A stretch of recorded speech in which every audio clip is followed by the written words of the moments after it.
everyone, welcome to episode 48 of the Avocado Gamescast, the Avocado's gaming podcast.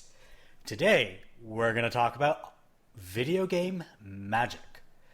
Not the whole how do they pull that off aspect of game development, but how magic is portrayed and operationalized in video games. Expect some thought-provoking discussion and a lot more SAT vocabulary like operationalize. But before we get to that, let's introduce ourselves. My name's Merve, and joining me, Merlin's beard. It's Mr. Glitch. Howdy, howdy. Sauron Scepter. It's Wolfman Jew. I didn't come up with a good magic pun. Sorry, viewers. Viewers, apparently, we're watching this on video now. Dumbledore's Coffin. It's magic Ben. of radio. I didn't realize we were supposed to be doing puns. Are we doing puns? Always do puns. We're like 50% Pun-based podcast. Sorry. And finally, Vivian's hat. It's the Kappa. They're illusions, Michael, not tricks. That's what I was ready to go. He had it all queued up. Vivian's hat. But yeah. Yeah. I didn't want to be the only one who recognized that we start every podcast with puns, but you know. I mean, the entire culture of video games is about 70% guns, 30% puns. That the rhyme was actually non-intentional, just to be clear. And 80% wrestling with bugs. That adds up to 180, but we're cool with that. Doesn't matter. We don't really do math here. So how are you folks doing? Good. It's raining like crazy out, but otherwise it's been a nice day. It's just starting to be cold here, so I'm all rugged up in a bathrobe and slippers and shit. Oh yeah, you guys have upside down seasons down there. Yeah. No, you guys have upside down seasons up there. We have the right ones. So I mean, there's no real concept of up and down in the universe, right? So why don't we ever just portray Antarctica as being on top? Well, actually, there is a game. It's a kind of like a weird Marxist version of Risk that actually does stick the world upside down, specifically to kind of highlight the way that colonialism was involved in the development of atlases. But I don't remember the name, so I can't. We'll look it up. I'll just Google Marxist Risk after this, and we'll see what pops up. Enjoy the list you get put on, too. I'm probably on so many lists already. I mean, I'm brown. I'm probably on 80 lists already. So, every time I go to the airport, last time I went to the airport because I had to fly to Europe. I got extra screening at the TSA. They went through my bag. They pulled out all my papers. Then I got patted down before I got on the flight. And then when I was exiting the airport, I got subjected to additional questioning. This is just one way of the trip. I've never not gotten pat down except for when I was in uniform, honest to God. Every time I go, they pat me down. I don't know if I've got a swarthy look or what. Are you glaring at the TSA officers I don't know. I don't know. Pat me down, I dare you. I look dangerous.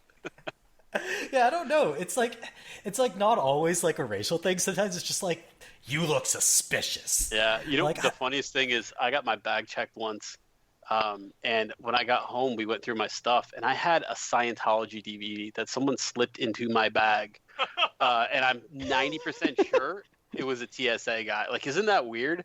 I still think about it to this day. That is. Did you watch the DVD? No, God, no. I'm it's like having a Ouija board in the house. You got to get rid of it. It's the gateway. That's how they get in. Oh, I thought you were going to come on here to tell us all to get our to get our Dianetics checked. I don't actually know how Scientology works. All right, don't get us sued now. Don't get us sued. Hey, I live out in LA. I'm surprised I'm not a Scientologist yet. Go by the castle they have or whatever. Yeah, the weird castle, they're holed up in the magic castle. No, yeah, really, they have a castle, don't they? Yeah, basically, the Church of Scientology basically spent, and I guess probably continues to spend, a disproportionately large amount of money trying to buy up not just large real estate, but large real estate that looks basically a combination of what if a JRPG villain got really into 70s style architecture? So it's pastel castles. Yes. And then you put the So evil pope fucking inside great. of it. Yeah. Well, I mean, at least they're embracing the weirdness. Yeah. Yeah, I I can't mean, believe you you just didn't gotta know roll about with it at that. that I thought point. it was famous. Like, I think even in like Grand Theft Auto 5, like they basically do that whole thing. But I just realized, actually, Kappa, that you basically have the Scientology version of like a Chick Track story. yeah, exactly. Except like it also like has like a weird authoritarian state bent to Yeah. it. Like, Oh Which is lord. kind of appropriate for Scientology. yeah, exactly. Speaking of Scientology and LA and LA adjacent things, I went to Hollywood last night to watch Detective Pikachu.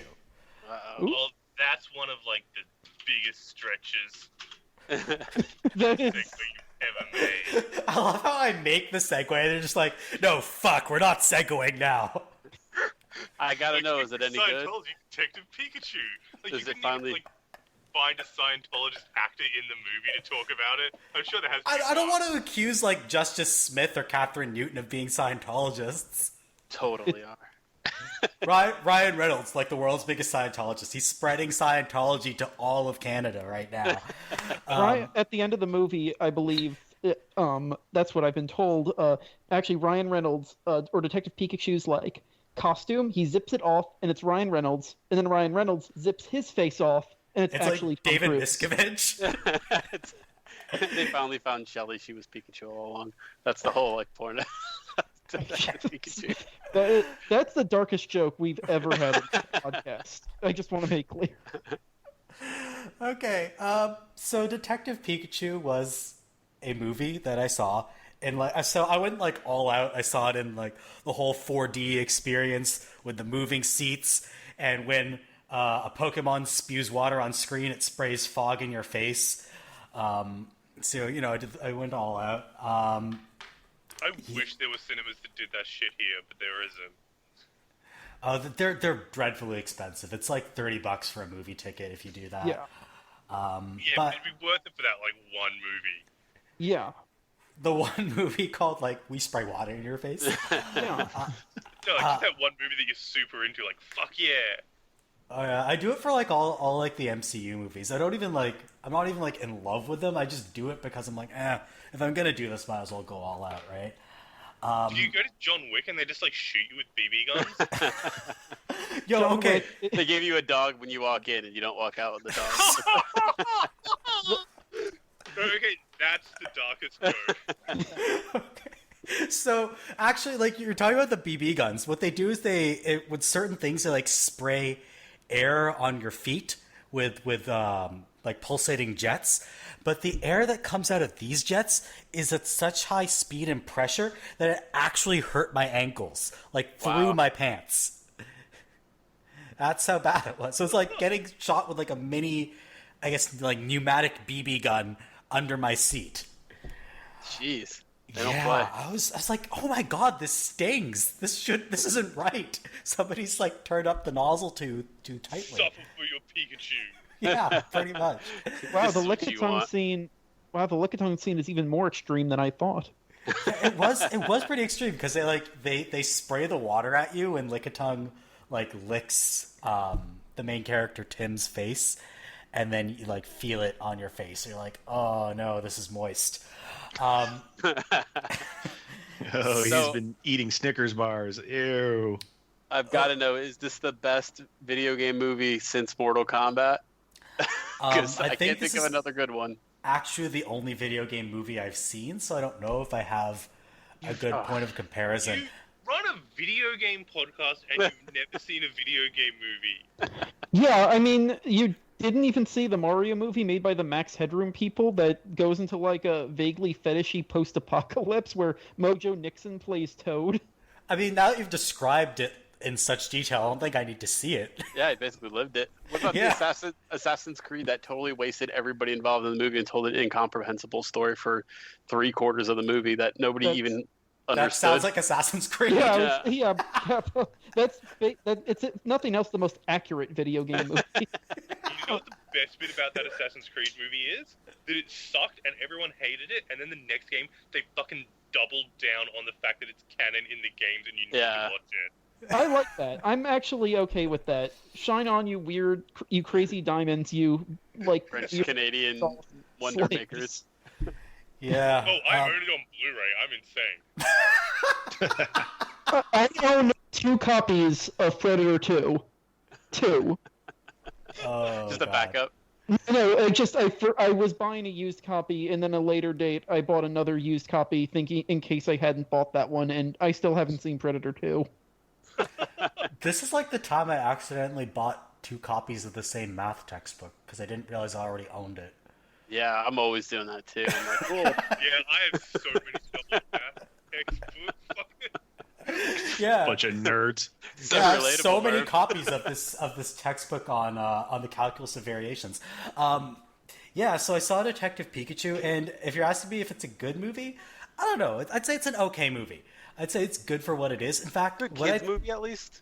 yeah, I think it would work as a kids movie if you don't mind your kids hearing the word hell a few times. It works. I'm not a Flanders, Merv.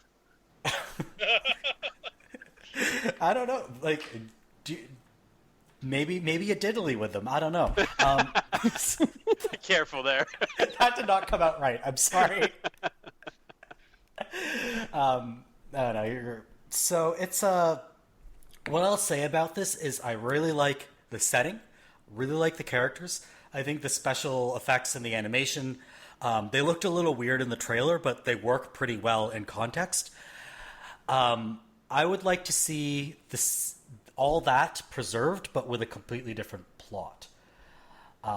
So it's really, if they manage to make a good sequel out of it, I think they could do it. It's like a video game franchise, right? You know, you start with this kind of shaky initial entry that has a lot of potential, and then, you know, Mass Effect 2 or Assassin's Creed 2 comes around, and it's great.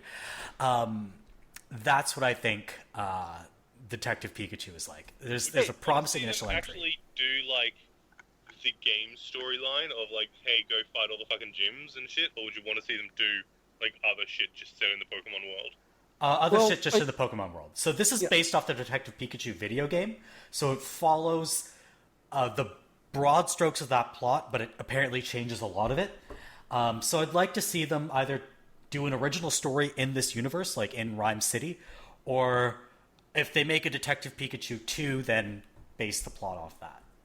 Let me ask you this, because I haven't kept up to date with this as much as anybody. Did the movie kind of come out of nowhere? It doesn't seem like I heard much about it, and then it was out. No, I feel like the trailer, the first 2 trailers were had like a pretty big impact, but I might be mistaken. I think it just kind of got like, because the release was so close after Endgame, and it just kind of got swallowed by that whole fucking like mega franchise thing. So everyone was like focusing on that, and like, oh shit, that's right, this is coming out. But usually, like, I don't like. Usually, you hear about these kind of movies like months, even years, sometimes before, you know, they come out. It just seems to me like I didn't hear much about it, and then all of a sudden it was out. Oh yeah, that's you. That trailer came out fucking ages ago. Oh, okay. Yeah, I mean, it's hard for me to tell because I follow video game news fairly closely. So I've been hearing about this for years on end. I don't know what it's like for the average moviegoer.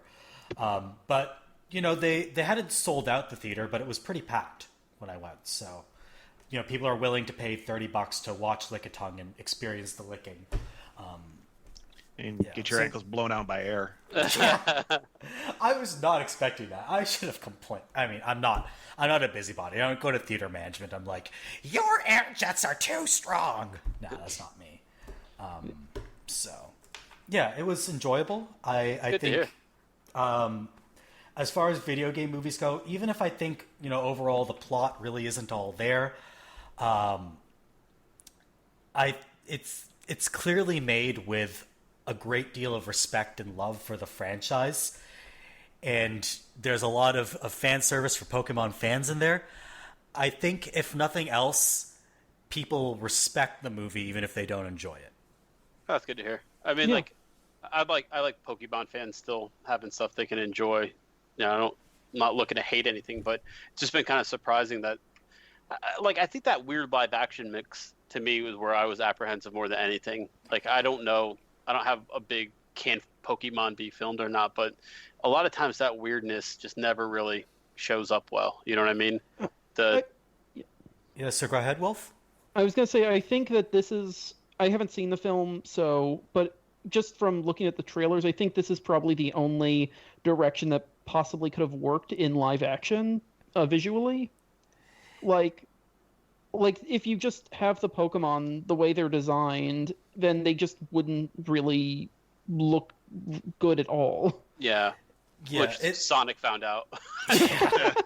Oh yeah, I'm so waiting for that. Like, Kappa said you were waiting for that segue. Okay.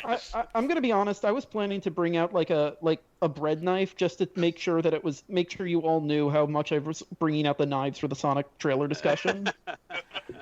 But I mean, apparently we have a video version of this podcast because we have viewers, not listeners now. So I guess we would see the bread knife. One errant slip up, and I'm gonna be damned for life from that one word. That's fine. If nothing else, this podcast is great at beating jokes into the ground. Oh yeah. So speaking of jokes that have been beaten into the ground, the Sonic trailer actually played before this movie, and it was perfect. Yeah. I don't even know what to say anymore. Well, this is the thing that I'm most curious about is the reshoots. I don't understand how it's going to happen. Like the physical mechanics of it. It can't. Yeah. It can, depending on how they go about it. Basically, but first I just want to say I think he's perfect as the way he is, and I love my horrible mutant freak Sonic. If Sonic looks good, it's not accurate to the character. Yeah, this is the thing I reckon. Like, I am a huge Sonic fan. I've played all of them. I fucking grew up watching the cartoons. I love Sonic. I even fucking played Sonic Forces, and no one should do that. This is what Sonic fans deserve. Sonic is fucking trash. Like, Sonic is the worst franchise. It's so fucking stupid. Like, a horrible, monstrous adaptation that misses the entire point, tries to be fucking relevant with Gangsta's Paradise 20 years after. That's the most Sonic shit in the world. The only thing that wouldn't is the inevitable stinger where Shadow shows up. You know, oh god, I do. Oh, I want it so bad. He needs to show up on his fucking motorbike. And he needs to say, "Damn." Before we continue, I just want to make one quick note of the Sonic movie, which is that there have been a couple trailers that weren't released to the public before this, that apparently the trailer we saw has most of what's in those, except that there was a second trailer that wasn't released to the public that was apparently more Eggman focused, and there's a line where Eggman tells John Marsden's character, the new canon character, Cop, who hangs out with Sonic, he says something like, he was something like, I was spitting out formulas while you were spitting up formula. And then Marsden says, man. Sorry, I was breastfed. He's flawless. What an odd angle to take a Sonic movie. I'm more excited for this movie than I was for Endgame, and I marathoned all the Marvel movies before I watched Endgame. Like, I am so ecstatic about, and just redoing the fucking CG 6 months before it comes out. Like, oh my god, yes, make this the biggest cluster. No, oh my god, no, that's a massive labor problem. Like, they're gonna fucking work the animators to the bone because they fucked up the original design. Okay, this is how I see it going, and I follow a lot of people. I was watching a lot of people's reactions that actually work in animation and in Hollywood and everything with how they reckon it would happen. Okay, the first thing is the design barely gets changed, so they can reuse a lot of the animations, basically, right? Yeah. Like when the face clearly isn't shown or something, right? Yeah, they can't do live action reshoots. Yeah, they don't completely redo, because that's what they said. They're redoing the Sonic design. So they just do really subtle changes. Maybe tweak his eye size a little bit. Maybe make his teeth less human. That's one thing, and that would basically just require basically doing a new model. You know what his teeth remind me of? This is going to be a reference that nobody gets. It reminds me of the fucking purple cat from Planet With. and it's like No, that I get it. Yes. It's that that horrifying image where he's like eating the fucking cabbage. Yeah, that's what Sonic is. Well, the other things I reckon they could do though is there is a theory that like this was all bullshit, and like they saw the reactions when all the designs leaked and everything, and because like every single reaction to this movie from day one has been, what the fuck did you do to Sonic? Like, from that original, like, poster that was just a silhouette, like, no like where it had those... Everyone's reaction was just, what the fuck? Yeah. Yeah, and that Sonic poster does look more, ripped than the current Sonic. He's like a muscular Sonic with insanely long legs. It's such a weird mix of like human and not human. I don't know. Like it's that uncanny valley thing, but not quite. Does is like he's got like all that muscular definition and everything, which just makes you think. So he has an ass, right? Like Yeah. He has a really toned ass with that kind of body. Are we going to get to see Sonic's beautiful ass? I mean, I think that's pretty consistent with the fandom, right? Is that what? Yeah. I was gonna say there's a pretty significant corner of the internet that's all excited about what you just said. We will. You will believe a hedgehog can twerk. Oh god, no! Please no. Honestly, I think the worst thing about the movie that like not the fucking fuckity fuck design, the fucking gangster's paradise. Yeah. Fuck. Really weird. It would be perfect for the Sonic movie released in 1993 to coincide with Sonic 3 and Knuckles. Or the gritty reboot in 2525. Like, okay, you're picking a song for like, how do you not choose fucking City Escape? Or even if you choose a song that's like from the real world, like something happy and poppy and like yeah, like yeah, pop you know. punk. Sonic should listen to fucking Offspring or something. Like, if you're doing a really old song, fucking get an old Offspring song. At least kind of you know what? Sonic should steal the pop punk tracks they recorded for the Western release of the Digimon movie. That's the kind of music that Sonic should have. America, yeah. Yeah, oh, like the Len cover of Kids in America. Yeah, the Len cover of Kids in America. That's what it should have. Or like Sonic and Kim Wilde. Yeah. God, I was listening to Kids in America early on the radio. Huh, that's neat. Yeah. Sorry. So they got Canadian pop hip hop band Len to record a cover for the Digimon soundtrack. And everybody's forgotten about Len because. So I'm from a country where Len is not a one-hit wonder. I'm from a country where Len had several hits on the radio. But y'all know Len is just like, oh, the Steal My Sunshine band.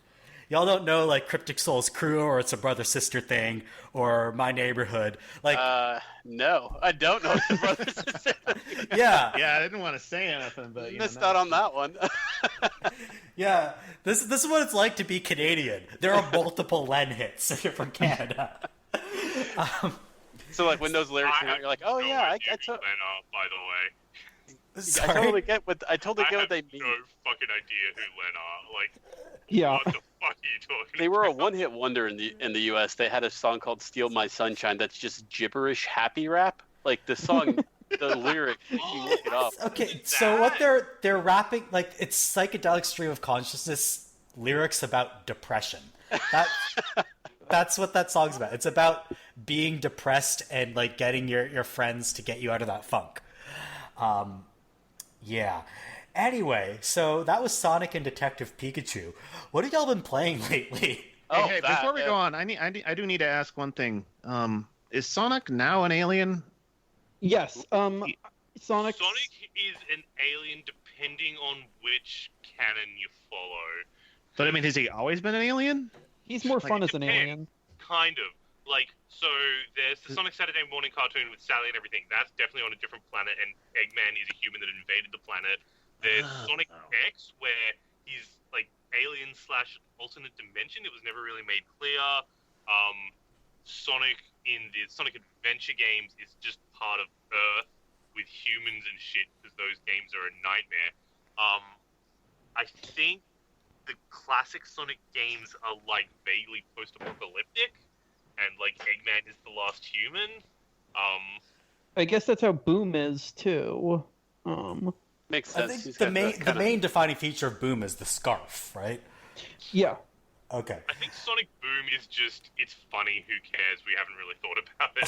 Yeah, and honestly, Boom is, if nothing else, the best written part of the franchise, which is a low bar, but still.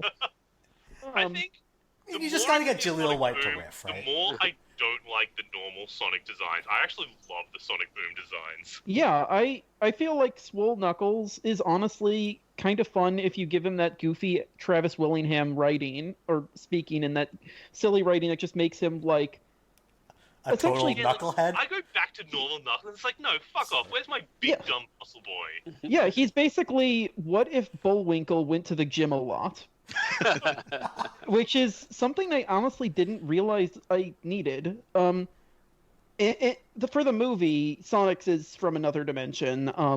I'm assuming that basically either Eggman's secretly from Sonic's dimension, or he ends up there and then he meets Shadow in the Stinger that's absolutely going to have Shadow. Ooh, Okay, third act speaking twist. of Eggman in this movie, why is how do they not get Danny DeVito for Eggman? Like, why is Eggman like Pikachu, ripped and now now? they didn't get him for fucking Robotnik. I don't even know.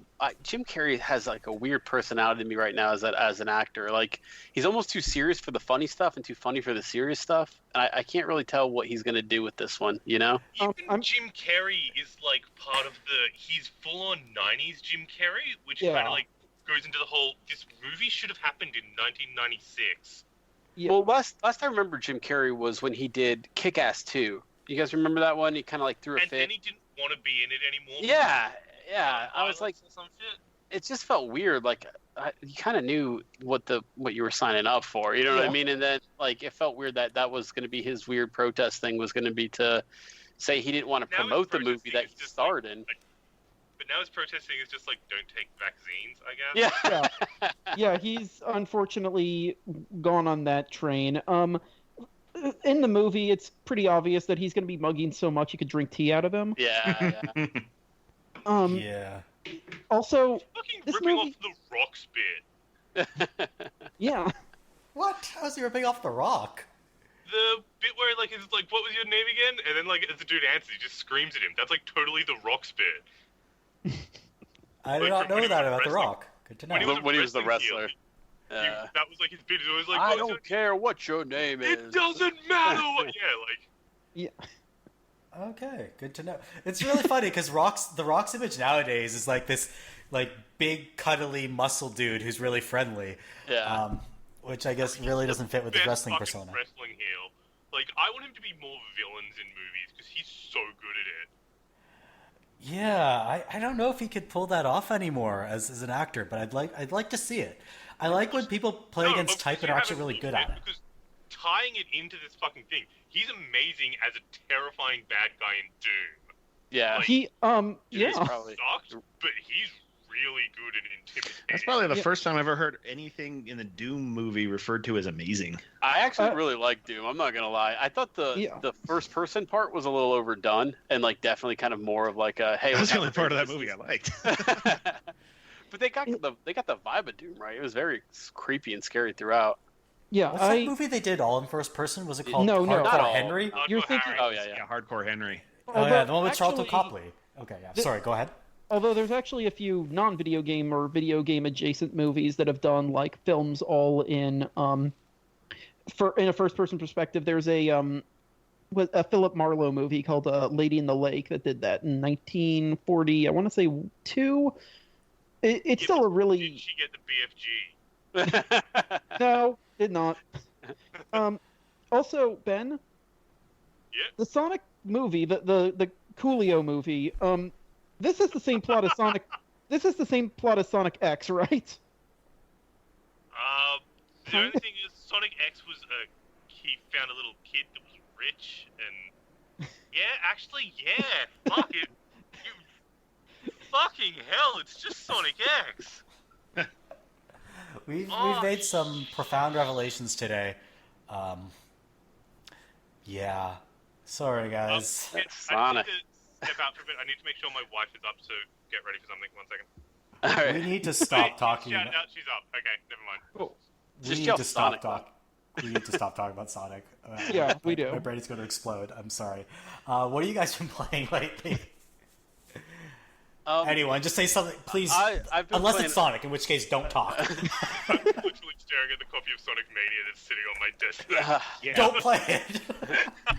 I've been playing Elite Dangerous. I got back into that. Yeah, I saw that. I'm steaming it up with that. I quit for a long time, and if you see me playing it all day on Steam, it's because it has a launcher. I hate the launcher in Steam that makes it look like you're playing the game all the time. Because like my friends are like, "You're always on." I'm like, "No, it's just the launcher." But here's the thing.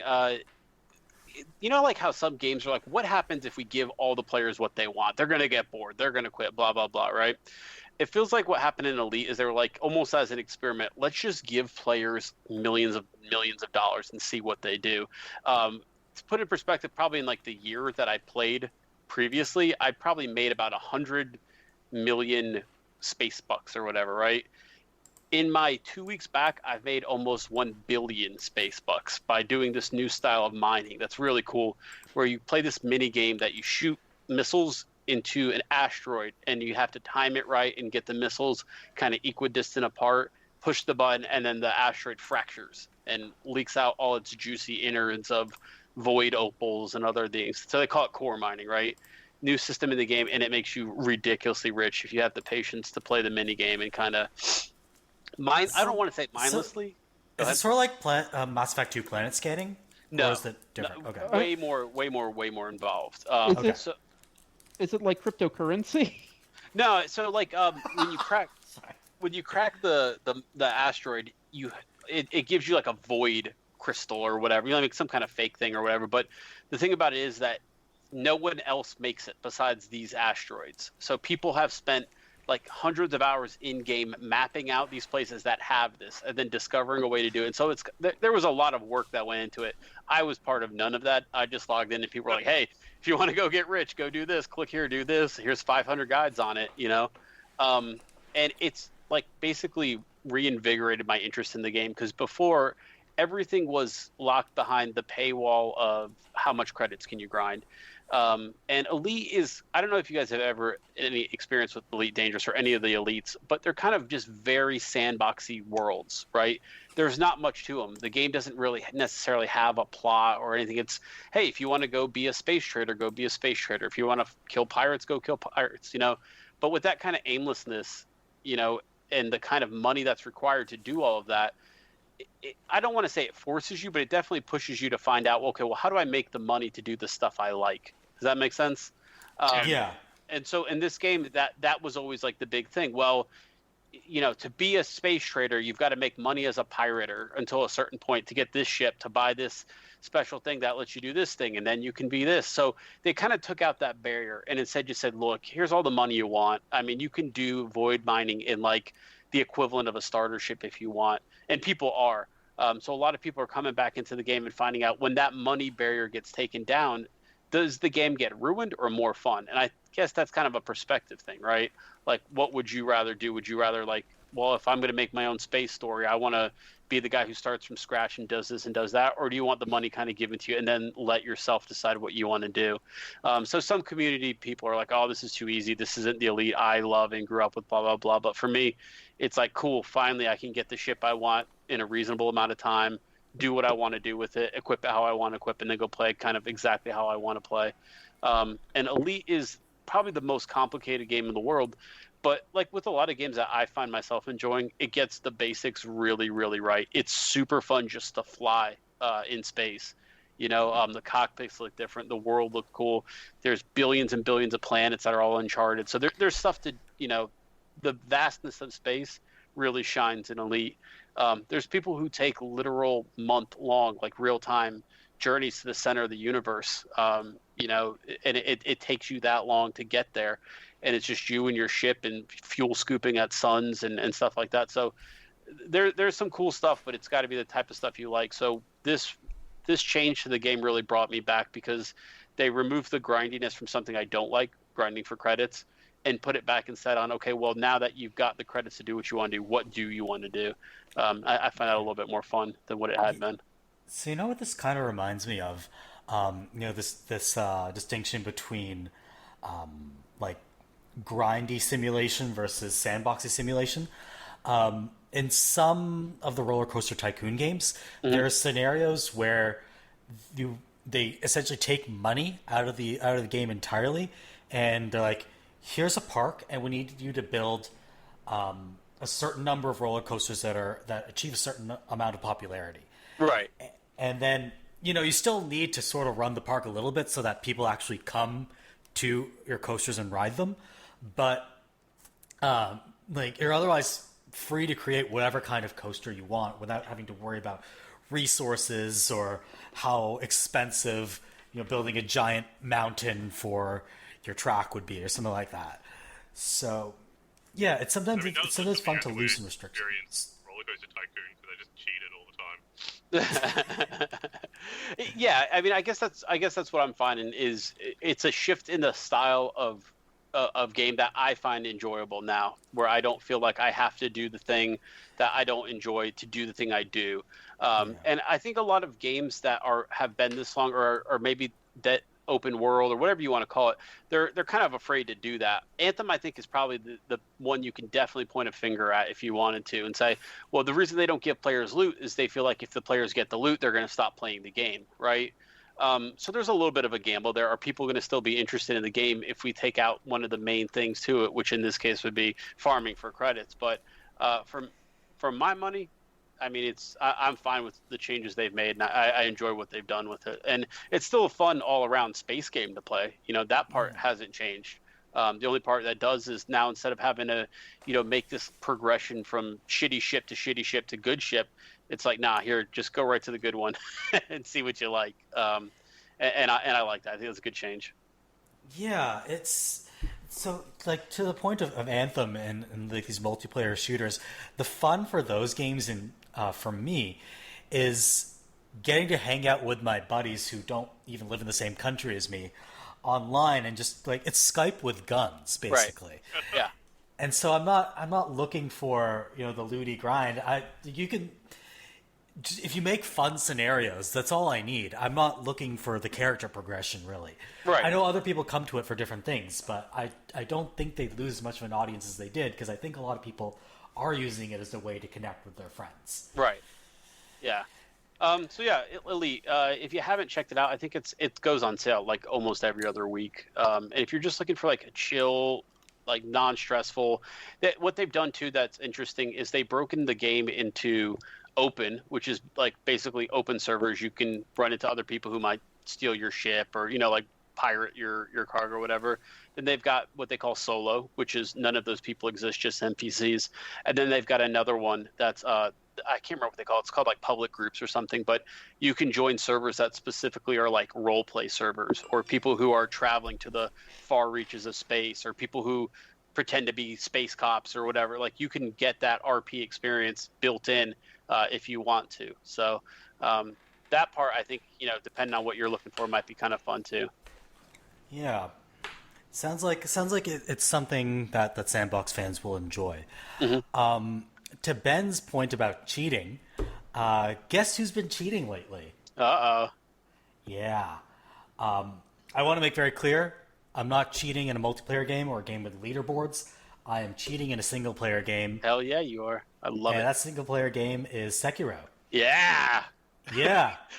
Eat it, difficulty fetishists. Did you see the tweet? They're talking to you. I was just like, fuck it, I work 10 hours a day. I don't care. I don't care if I didn't get anything fulfilling out of this. Yeah, but so Merve, you didn't grow, you didn't improve, you gained nothing. You experienced a hollow victory. Nothing was risked, nothing was gained. It's sad that you don't know the difference. Yeah, you know what I'd say to that dude? Screw you, I have a PhD. In gameology. Yeah. In cheating. Yeah, all that plagiarism I did while I was in grad school. So this is going to sound a little damning of the game. It's way more fun when you make it easier. I have a theory on this. Sure. And it's on Sekiro specifically compared to other FromSoft games. because like in those, a lot of the kind of appeal is the fact that you're kind of slow and you're weak, and you kind of have to build up the courage to get these worlds, right? Like Yeah. that's why I love Bloodborne so much. Like I am bad at Bloodborne, really bad, but I love the sense of triumph and that sense of difficulty. But the thing is that my character in Bloodborne is just like a person who's been cast in this horrifying Victorian nightmare. And in Sekiro, you're playing a dude who can like run on walls and run on ceilings and can like dive bomb people, and you don't really. I think maybe like the very nature of the way you move in that game is part of a problem, though. Hearing what I've heard from you and from many other people, the difficulty curve is just really wonky in all sorts of other ways. Yeah, Merve was saying once that I think what would have drove me crazy, what I probably, if I had to guess, drove you crazy, is the fact that a fight would come up and it's like, okay, here's the only way you can do this fight. You can't stealth, you can't assassinate, you're stuck fighting this, and I hate that in games. So, I mean, you can correct me if I'm wrong, but I could definitely see that. It's a little bit of that, yeah. So it's a little bit of both what you guys are saying, in that.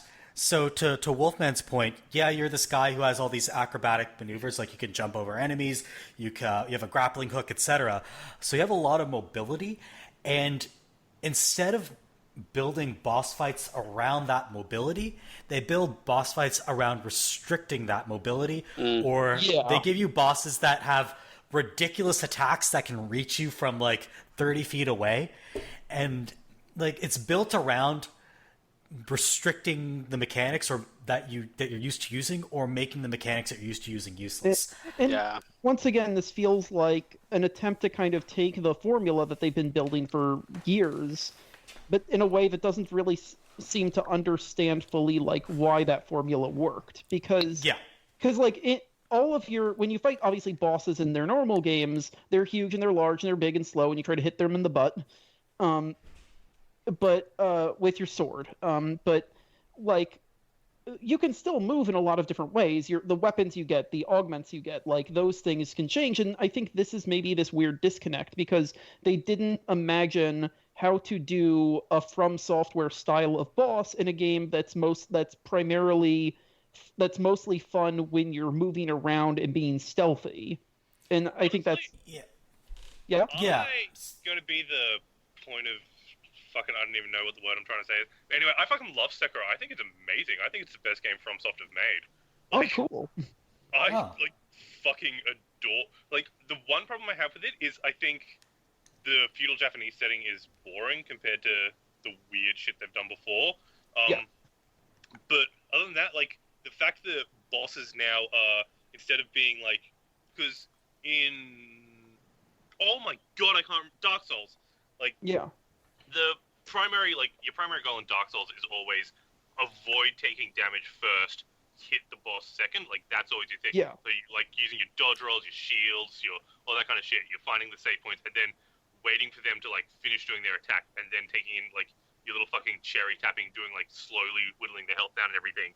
Whereas, like, Sekiro is get in their fucking face, counter them, eat all their attacks, and break their stamina. It's like a very, very different fucking mindset you have to use for the game that forces you to be far more aggressive, and like there's less waiting, I guess. I find what I'd say is that as far as aggression goes, it's like you're supposed to counter instead of dodge, but it's really, really limited in that, like, essentially they're like, especially like the regular mooks, they'll attack you and then it's like deflect.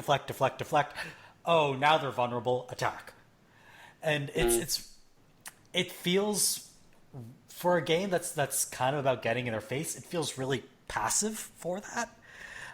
It's a really strange dynamic.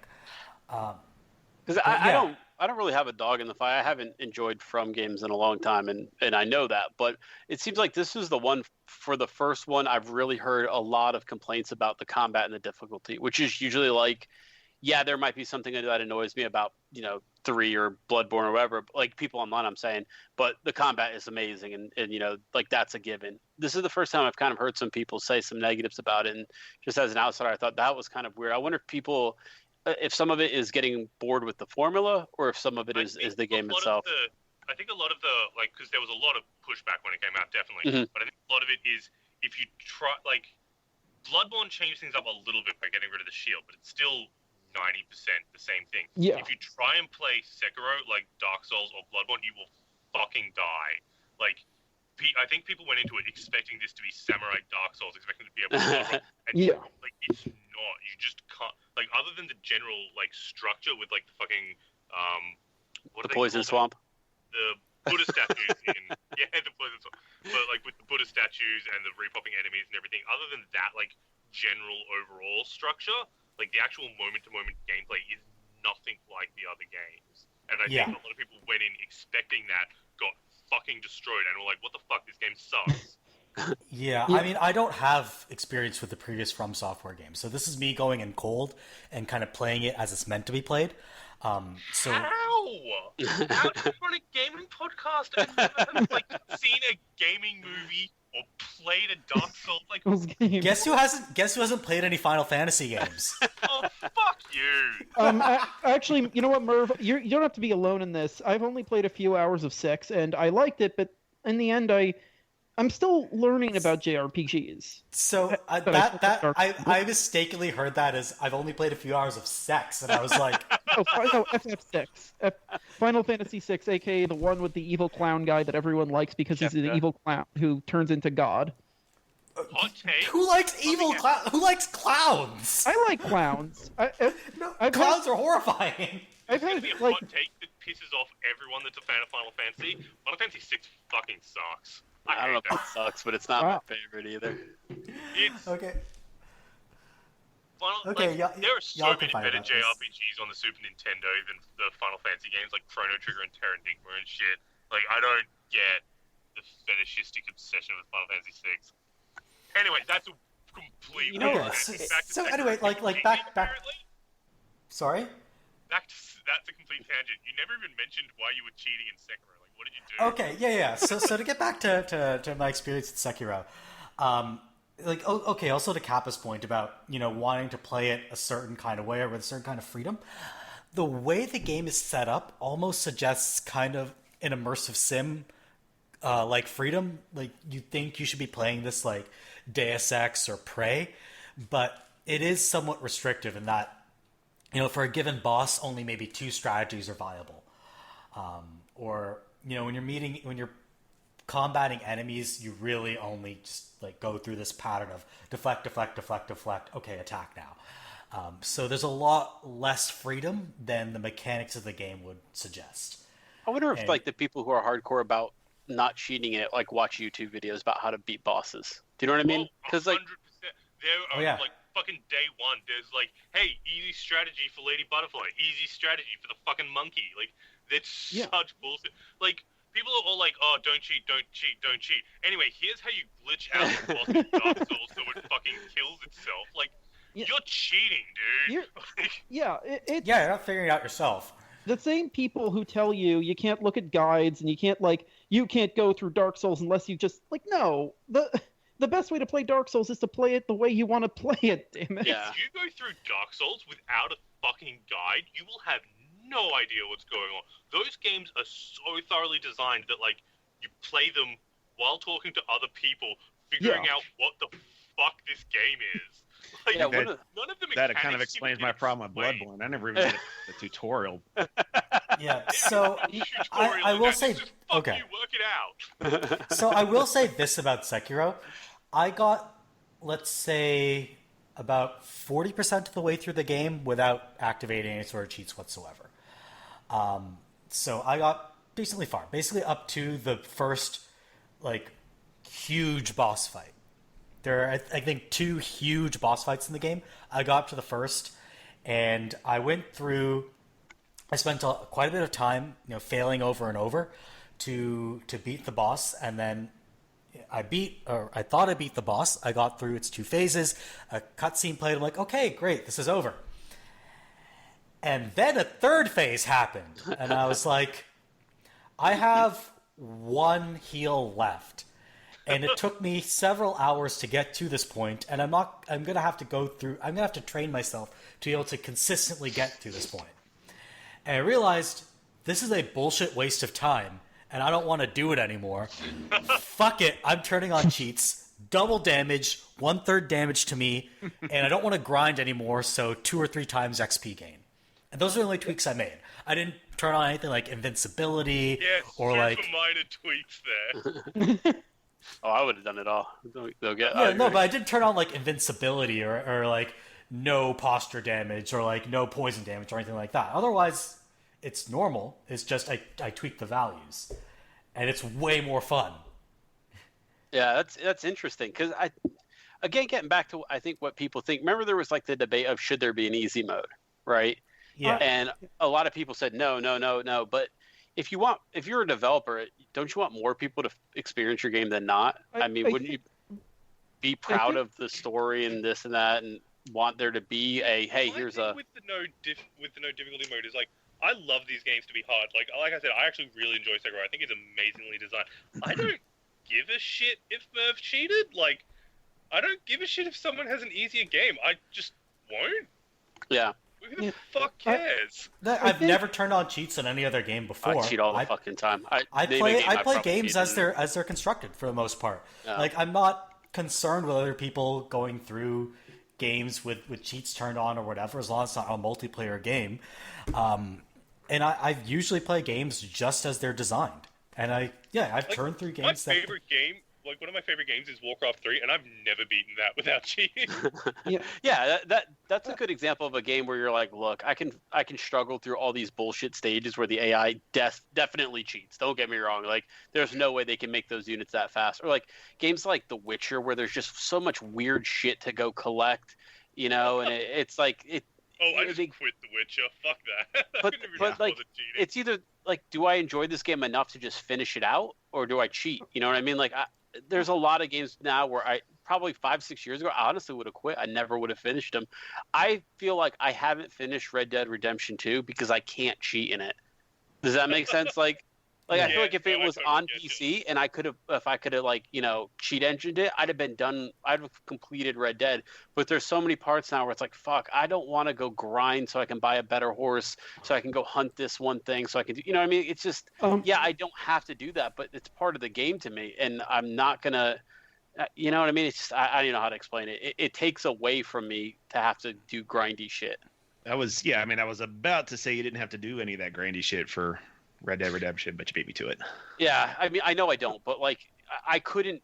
I would know. Okay, well, if I beat this in Chapter 4, it closes this out, and then I really don't play the game, or get the story. Or I don't hear this dialogue from this character that explains their motivations or stuff like that. So that's the part of me where it becomes requirement. To go hunting the cougar with Jack, so he'll tell you, the backstory of when why. There's key narrative in the side quest, right? Becomes And I think there's games where there are, like Witcher's another good example. There's a lot of shit going on in those side quests that if you skip them, But then, do I want to go farm for some amulets to kill a wraith to do that? No, I here's the code. I'm done. I think for me, like, I do feel that at least with those specific games, like, there is a relationship with difficulty that is kind of baked into the way they're made. And I do think that should be preserved. However, I do think that, you should be able to respect the fact that there are people who just physically can't play those games, or who don't have time to really master them as well as they would to beat the game on normal, and so there should be ways to deal with that.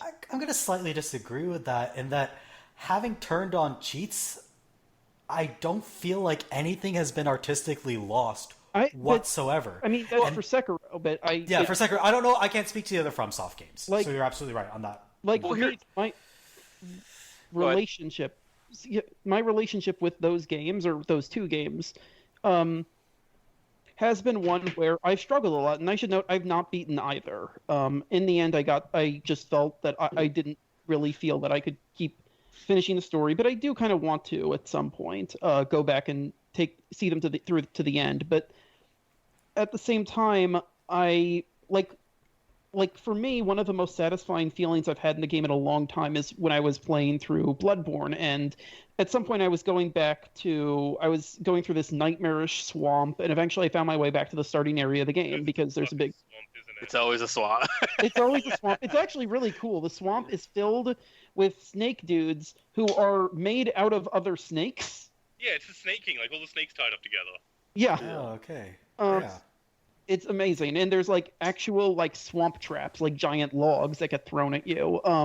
And I was walking through the village and I felt really confident. I was actually able to deal with these enemies that had bedeviled me like so many hours earlier. And I think soon after that I died, but it felt good because I was like, I've learned so much, but I also know that sometimes you just fuck up and you got to go back. And that's something that to me is something special on top of all the other parts of that game I like. But I think what I was saying is like it's cool that you get that particular sentiment from Bloodborne or Dark Souls. I don't think Sekiro is very good at generating a feeling of accomplishment through struggling through difficulty. I can say that's fair. And I should note, like, as much as I do, defend the way that difficulty is done in those games never, ever get it perfectly right. Ornstein and Smo is an awful boss fight. It's terrible and it's unpleasant, and it made me absolutely want to quit the game. That's not even the worst boss fight in that fucking game. Fucking Bed of Chaos. Let's throw a fucking precision jump at you 40 hours into a game that, like, you might have got to that point and not realized there was a jump button. I did not. Christ. Yeah. You know what's interesting, though, is... What the fuck do you do here? Like, getting on Google, you have to jump another jump? What the fuck is jump? And it's worth noting, for that game in particular, Ben, that, like, all of those worst bosses are, like, right at the end. It's interesting to me that you're kind of seeing this rise of the difficult game. At the same time, you're starting to see a lot of RPGs put in stuff like casual mode or like just give me the story, or like I've been seeing that in a lot of games. I can't remember which one I started up not too long ago, but it was like, like not necessarily enabled cheats, but it's like, yeah, we're going to take it easy on you, and if you just want to experience the story of this game, I've been seeing that in a lot more games, which I think is kind of an interesting aside. Like, maybe if you're just playing this game for the story and you just want to kind of hang back and watch, and like, I'm not 100% sure on this, but doesn't the newest Mario kind of have like a hold this button if you can't make this jump type thing? Yeah, they have. It kind of has like an assist-ish kind of mode. Like, I think that's kind of an interesting way of looking at difficulty, where you got one game series that's kind of like, okay, we're going to punish you, we're making it as hard as we can, versus however you want to experience this game, we're going to let you, and then see kind of.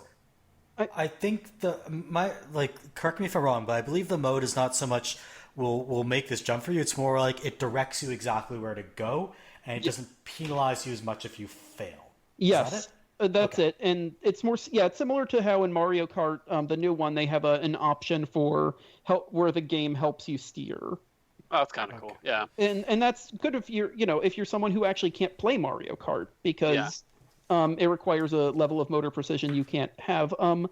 I think the reason we're seeing this, Kappa, is that, like, over time, like the original kind of like games that were based more on levels and difficulty, kind of they had to make a one-size-fits-all, and they typically did so in a way that made them, quarter munchers. Yeah, like the third fight in Street Fighter is definitely 1,000 times harder than the first half, because they want you to get your money's worth, but they don't want you to, play the game through in one quarter or whatever. They want to get their money's worth too. Yeah. Yeah.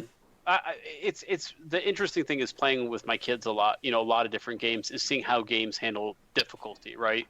I talk a lot about Destiny, but Destiny on your own solo, super easy game, right? Now add 3 people in it, gets a lot harder. Add 6 people to it.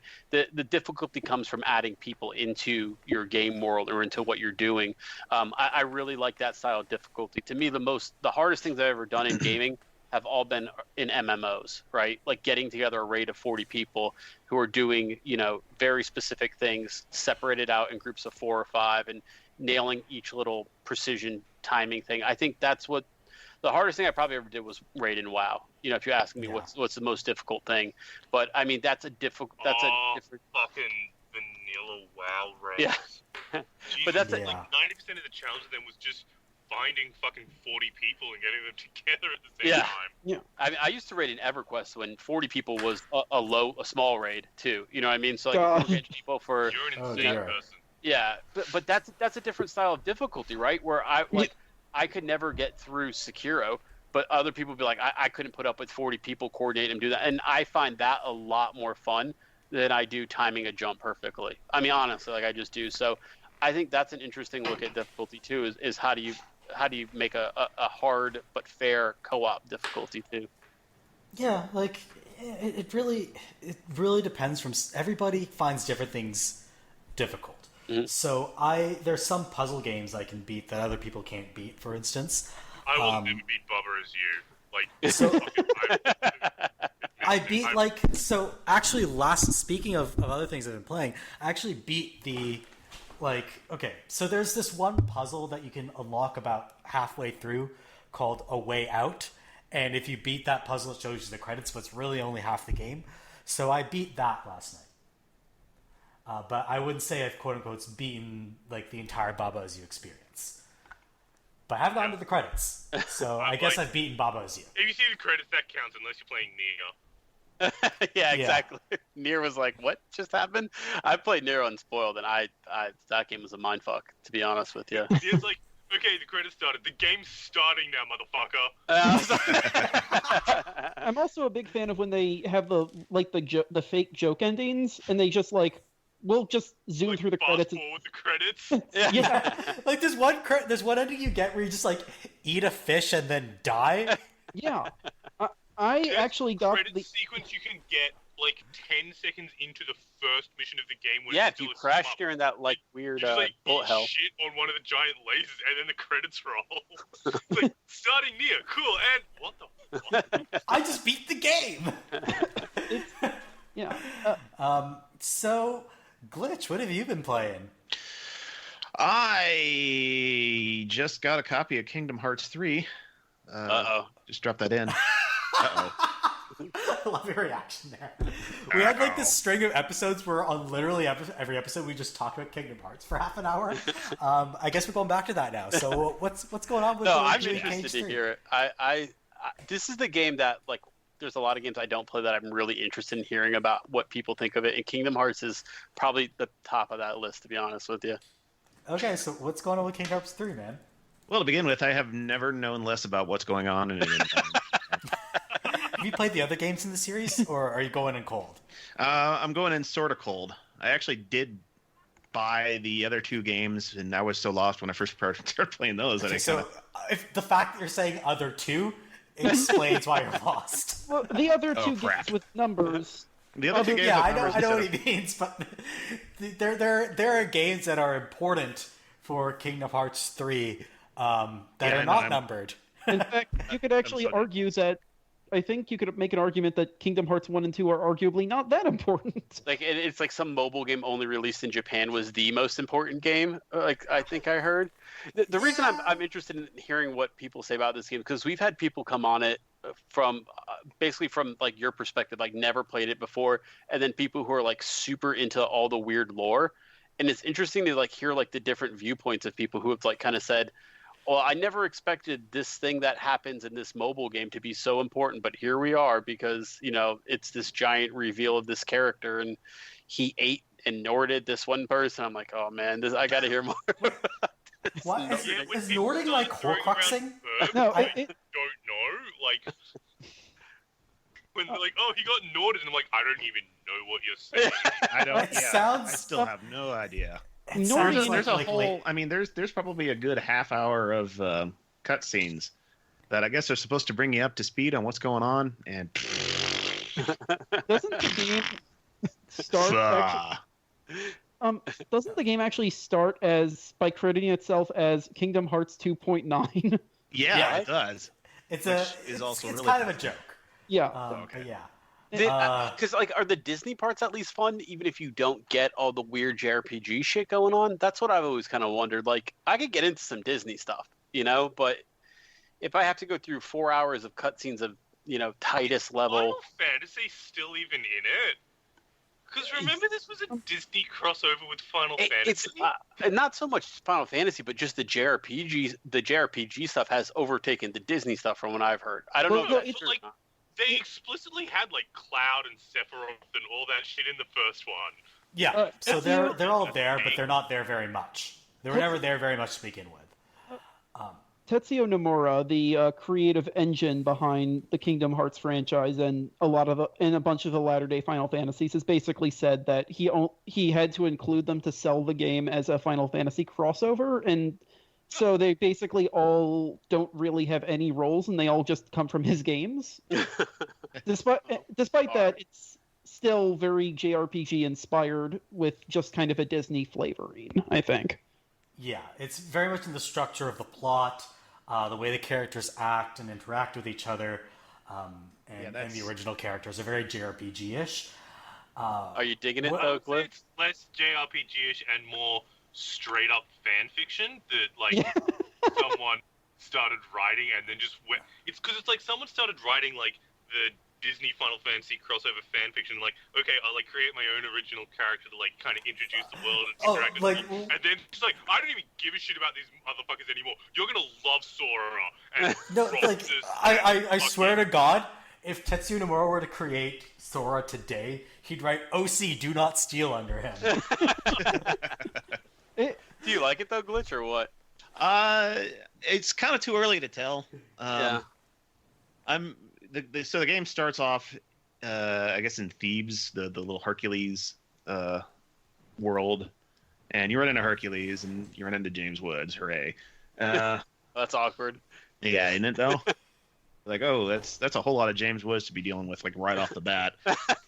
More James Woods than I really wanted to see. But yeah, I mean, then you have like, I like the. I don't know a whole heck of a lot about the Final Fantasy side of things, but I like just a weird random mishmash of having Pete from the old Mickey Mouse shorts, come through a evil dark portal along with Maleficent, give you shit and then leave. That's definitely the part of it that I've always been most like. I don't necessarily know if I wouldn't call myself like a Disney super fan, but I don't know if there's ever been like anything that ambitious before where it's like a crossover RPG involving all these different Disney, man, imagine now if they could do it with like Marvel as well. All these Disney properties that have always kind of existed out there. I think it's a cool idea. I just don't know what the other stuff. It's such a cool idea that I wish someone else was making. I hope the game just embraces the bizarre idea of running into Elsa on Steamboat Willie's boat or whatever the hell. Just go with it. Just see what you can do with it. I hope that's what it becomes. Bit of that in Kingdom Hearts 1, but not enough. The Disney worlds are kind of siloed, and people from different Disney worlds don't really interact with other people. Well, what I heard, I mean, I've brought this up on the website and on the What Are You Playing this weekend, and somebody mentioned that I guess Disney kind of siloed it. Wow, yeah. That's weird. Disney put their boot down in terms of what characters what Disney characters can interact with what other Disney characters and what can't. It's not like Disney's done a lot in the world of games like historically. I wonder why they would have been so. Because it's still their IP and they're still. Yeah. I mean, I get it. Neurotic about it. Mickey smoking crack or whatever, but I mean, I think you give them a little bit of license to, treat it with gun. They've done a bit with Mickey. At first, they were really jealously guarding Mickey. Like in the first Kingdom Hearts game, you barely see him. But then they loosened restrictions on him. They're really generous with Donald and Goofy, though. They just go around with everybody. Do you guys think that Mickey is still like a marquee property? Yeah. I would say. Mm-hmm. More than I don't know, like Captain America.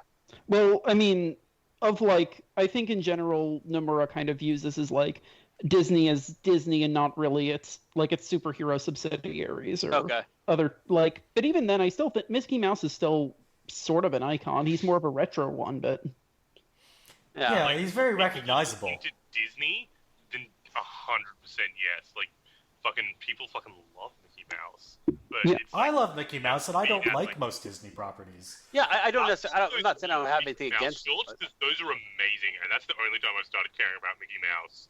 I just mean Yeah. from the perspective of like, if you're gonna have Mickey in a game at all, you know, why not let them have a little bit of creative license to do something interesting with him, Have you rather fucking than limit seen it. Kingdom Well, they Hearts did Mickey that. It was called Epic Mickey 2, and it Fucking like sucked. Yeah. Edgelord fucking swordmaster, like badass king killing hundreds of dudes.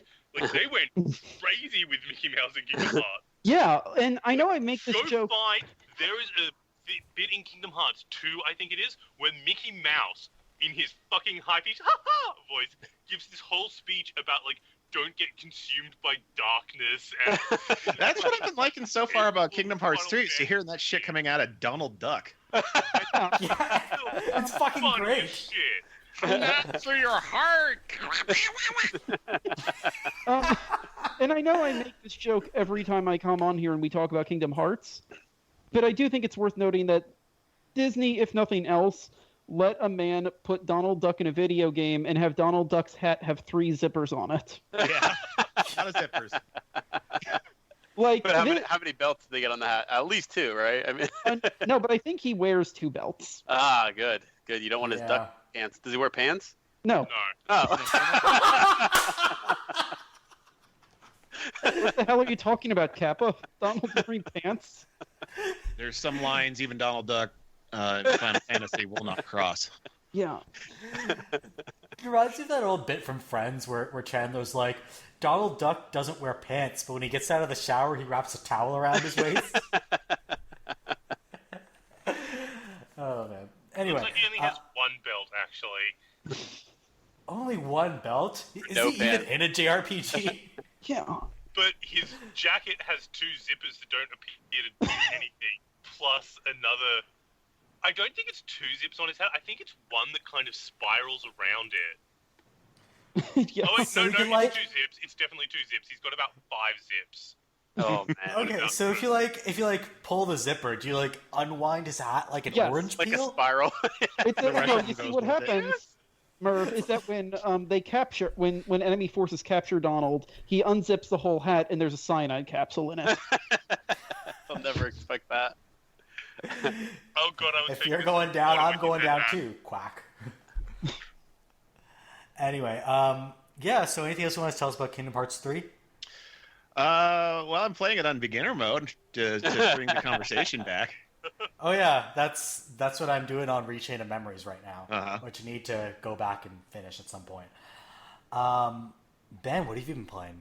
Well, I'm playing the game that actually got me to stop playing Sekiro, which I'm probably never going to go back and beat now, which kind of depresses me. But anyway, Mortal Kombat 11's really fucking good. Hey, Wow.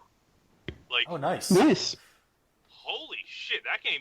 Like, I like the Mortal Kombat games and the movies and the bad movies and the TV show. And anyway, but like, fuck, they made a really good game.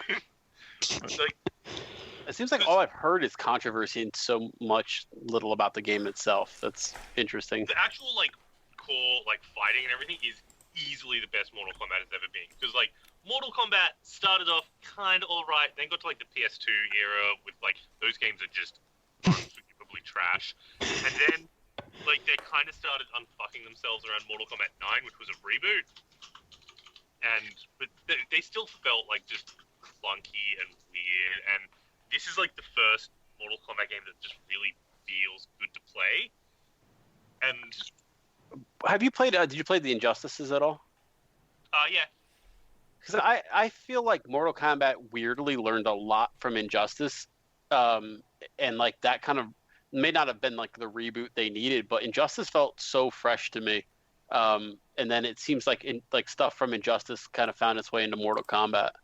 well, yeah, because it's the guys just going one to one, keep making the same game. So basically, they're the progression of Mortal Kombat is really the Mortal Kombat team at the moment is really Mortal Kombat 9, Injustice 1, Mortal Kombat 10, Injustice 2, Right.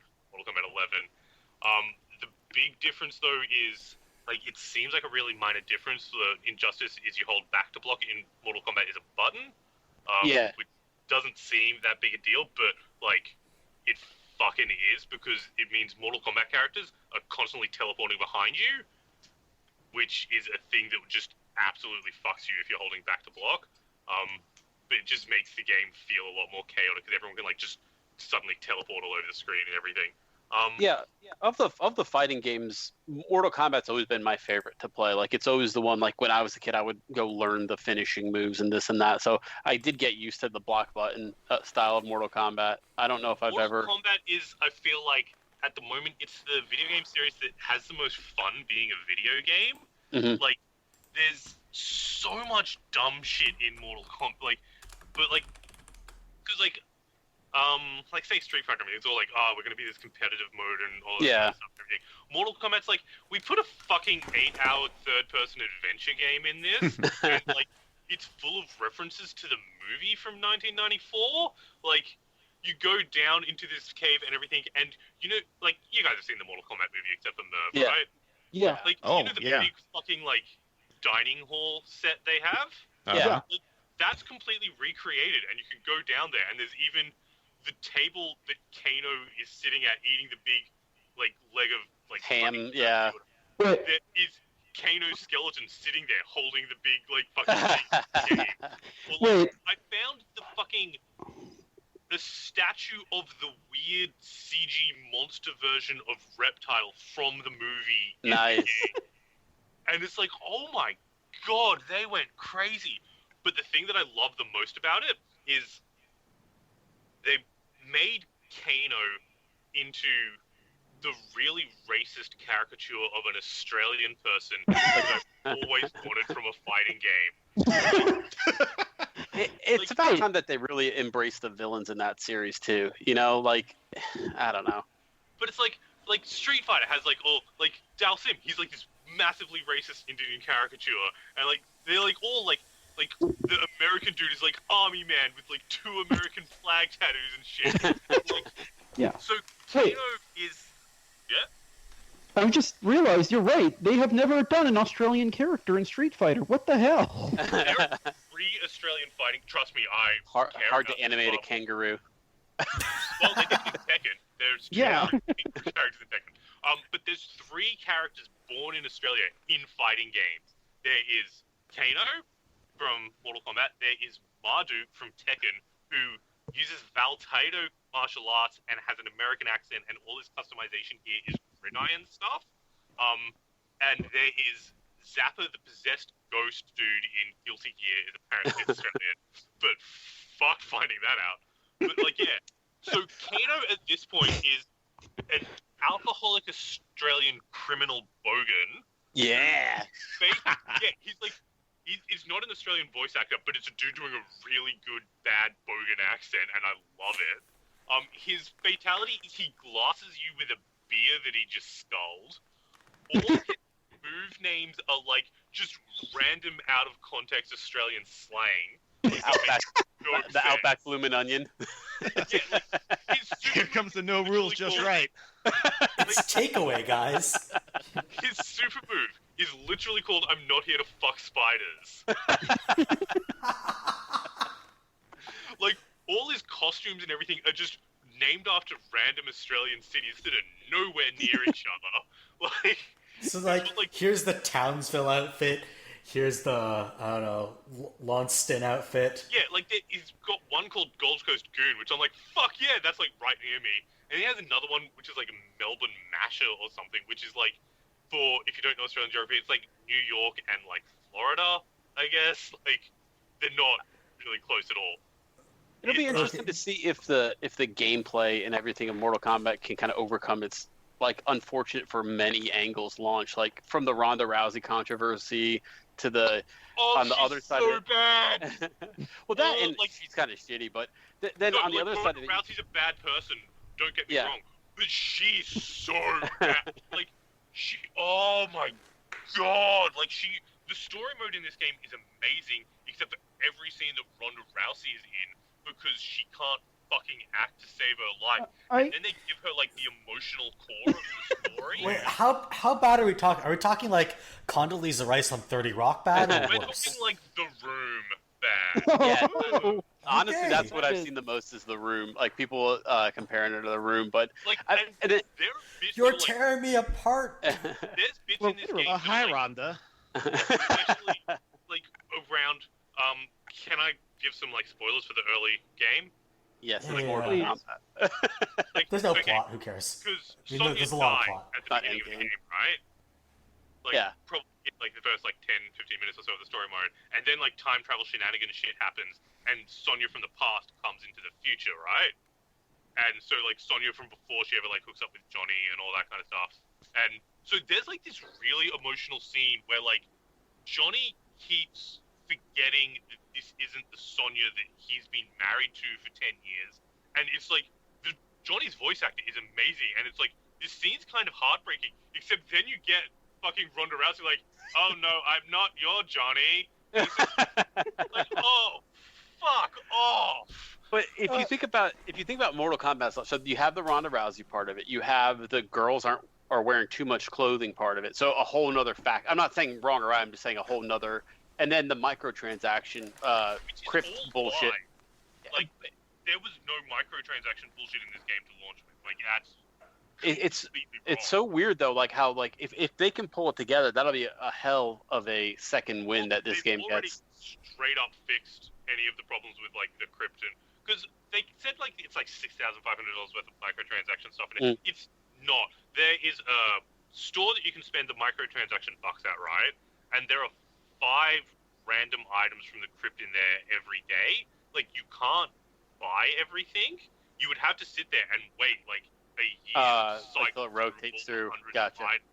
Like, I don't know, but like it was really grindy because there's like 3 different currencies you spend in the crypt, but they're all only in game. Like, you get hearts, souls, and money, and it's super fucking grindy. But they mostly fixed that by like basically tripling the amount of everything you earn. So you'd earn like 1,000 coins from finishing a tower, and now you earn like 60,000. So Maybe they can patch out Ronda next. Yeah. I mean, No, they did that with the Dinklebot. Yeah, I guess. exactly. yeah, So- and also like Cynthia Rothrock is right there, and Yeah. she, like, was one of the inspirations for the actual Sonya. Yeah, I Trisha wonder if they. Helfer was Sonya in Mortal Kombat X, and she was amazing. Like, Oh, really? yeah, like she and Why didn't they get her then? I mean, she Yeah, can't be put some more that good. Canadian content in there. Why don't we? Yeah, that's so weird, man. I mean, like, I guess maybe Ronda Rousey's kind of hot right now. I don't know. Is she? She mostly wrestles, but I think she only wrestles like once a year. yeah, and most people into wrestling are kind of sick of her. Yeah. So, like, I don't know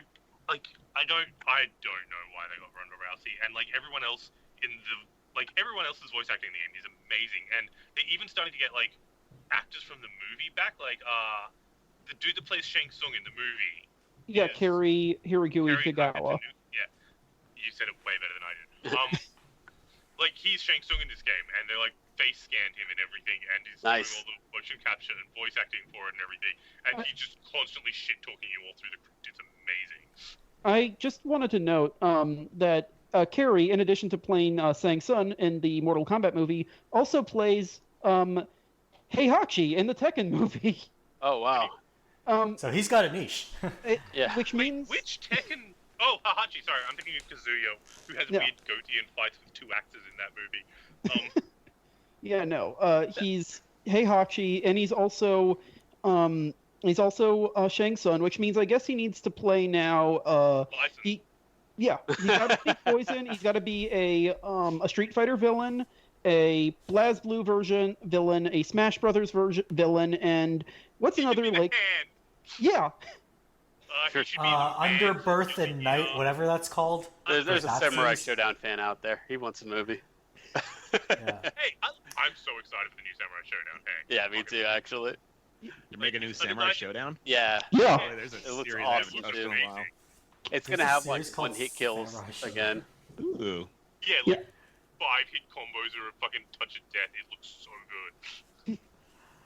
All right. So, Wolfman, what have you been playing? I've been playing a game that is probably pretty familiar to the podcast, and that is my continued exploration of JRPG series I don't know. In this case, it's the giant Shin Megami Tensei Empire with Persona 5.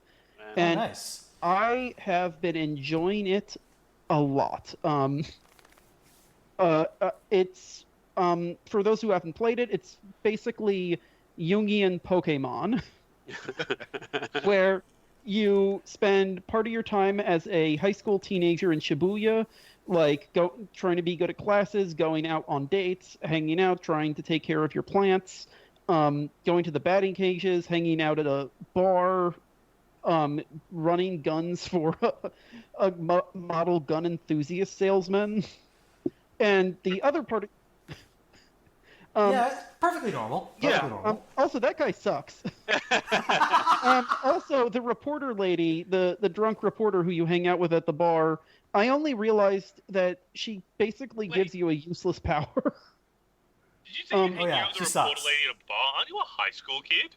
Yes, you can work. Yeah, at you're not supposed to be going to that bar. It's part of the fiction. They account for that. Yeah, and the other part of the time, you basically are a super cat burglar who basically infiltrates people's minds to steal the collected desires that have caused them to commit atrocities and abuses often to children or to people who are helpless. And in doing so, you enter this kind of Jungian nightmare world where the collective unconscious creates creatures that are based on people's psychosexual fears and mythological and literary icons. So you can fight things from weird mandrakes to demons with strap-ons to a monster that's just a stress ball with evil blue faces on it. Okay, and also a monster that's literally just sitting on a toilet. Yeah. It's called Belphegor. He's pretty cool. I have not met Mara the Penis Chariot yet. Oh yeah, Mara the Penis Demon. Yeah, I played them, fought that guy a lot. Yeah, so it's very much a game that, let's say, is deeply political. Yes, in a lot of ways. And in ways that aren't nearly as enlightened a lot of the time as they really should be. When I'm just Wolfman Jew, that's my character's name. Though I guess we'll just call him Joker because that's his code name. When he's trying to help people deal with kind of these abusive people in their lives, for the most part, it's fine. You go into a giant super subway that's basically the collective unconscious of Japan, and basically try to force them to confront the reasons behind their actions. But it's also got weird that all this shit you're talking about, the psychosexual monsters and confronting people's minds and everything. I'm just yeah, that tracks, but wait, you go into a bar? That's still throwing me the most. There's a batting cage, which I went to once and was no, fuck this. It's not a great part of the game. Yeah, there's a back alley doctor. It's all weird. There's a child super brilliant video game player who I haven't met and don't want to. But, sorry. Yeah, he's kind of a dating sim component too? Yeah, sort of. You don't have to do it. I didn't do it, really. Wait, no, I did date someone. I remember they're having... I don't know. I haven't played... Well, I played a little bit of 3. And I think 3 was kind of the reboot, right? Yeah. Yeah. 3 was the one... 3 is the game that got me to quit playing Persona games. 5 and 4 introduce a lot of stuff that takes out 3's annoyances. I've got to give it another shot, because 3 had a lot of stuff into it. It was very, schedule-based, right? Yeah, that's this, too. That's still there. But they take out a lot of the dungeon crawling mechanics that kind of suck. Thank God, Persona 3 sucked for that. Yeah. My understanding is that in the previous 2 games, or maybe previous 4, the dungeons were all kind of randomly generated. Badly randomly generated. Ooh. Persona 5's dungeons. Okay, so there's this collection of randomly arranged dungeons called Mementos. Yeah. And then, but each regular dungeon is completely kind of bespokely designed. Bespokely is not a word, but you know what I mean. They're these uniquely designed. Basically, they're the people you target, and they're the people who represent the bigger crimes. And so, because of that, the dungeons are called palaces, and they're these just as the name says, these palatial estates that have like crazy designs. And there's one where you go to a museum and you like jump around these giant like classical paintings that represent the villain's like psychological state. Yeah, and as you progress through that dungeon, like it starts looking out like a normal art museum, and then it gets kind of increasingly abstract. And as you reach the end of the dungeon, you end up in this sort of Escherian nightmare with like staircases and paintings at odd angles. It's really weird. That sounds really awesome. Cool. Yeah. That sounds really cool. That sounds really cool. There's one thing that always just like I look at like maybe I should play Persona 5, and then I look at like how long to beat main story 96 hours, and I'm just like Yep, it took me 120 something hours to beat the game. Or you could cheat. Not on a PlayStation, unfortunately. Yeah, Sorry, go ahead. No, I was just gonna say all I do to cheat is just rank up the social meters with all the people I don't like. Yeah, I Persona is one of those series that's always been kind of a blind spot to me, but it's because I had such a bad experience with 3. You know, it's been hard for me to keep up with bad, what. isn't it? I couldn't get into it. I've got a friend who's probably replays 3 twice a year, and I mean he loves it, but I've given it like a fair 100 shot hours once or long. twice. Yeah, I know, but like Jesus Christ. that's the thing about it, right? You have to play it a lot of times to get all the different things because of how the structure of it is. You know, I these kinds of games, I play them once, I'm cool with them. I don't need to play them again. But yeah, it's Were you saying something definitely time consuming. glitch? Anything else you want to tell us about the game? Just in general, it's you noticed this back when the game came out, Merve, but the writing is particularly interesting. It's okay. We've talked about this on the podcast before.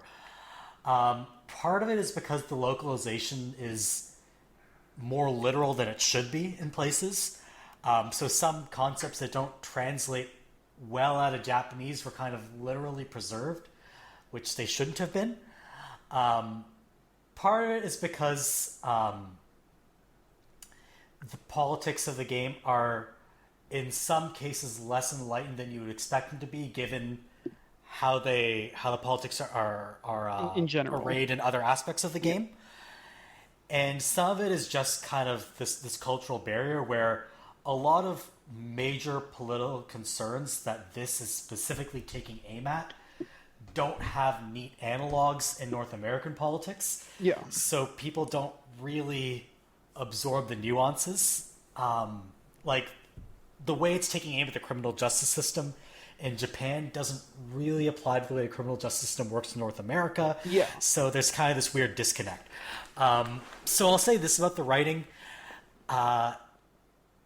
There are times when I felt that the way it was localized, or kind of the way that the dialogue had laid it out, didn't allow me to fully appreciate what the game was going for. And I still really value what the game is trying to say ultimately about... Yeah.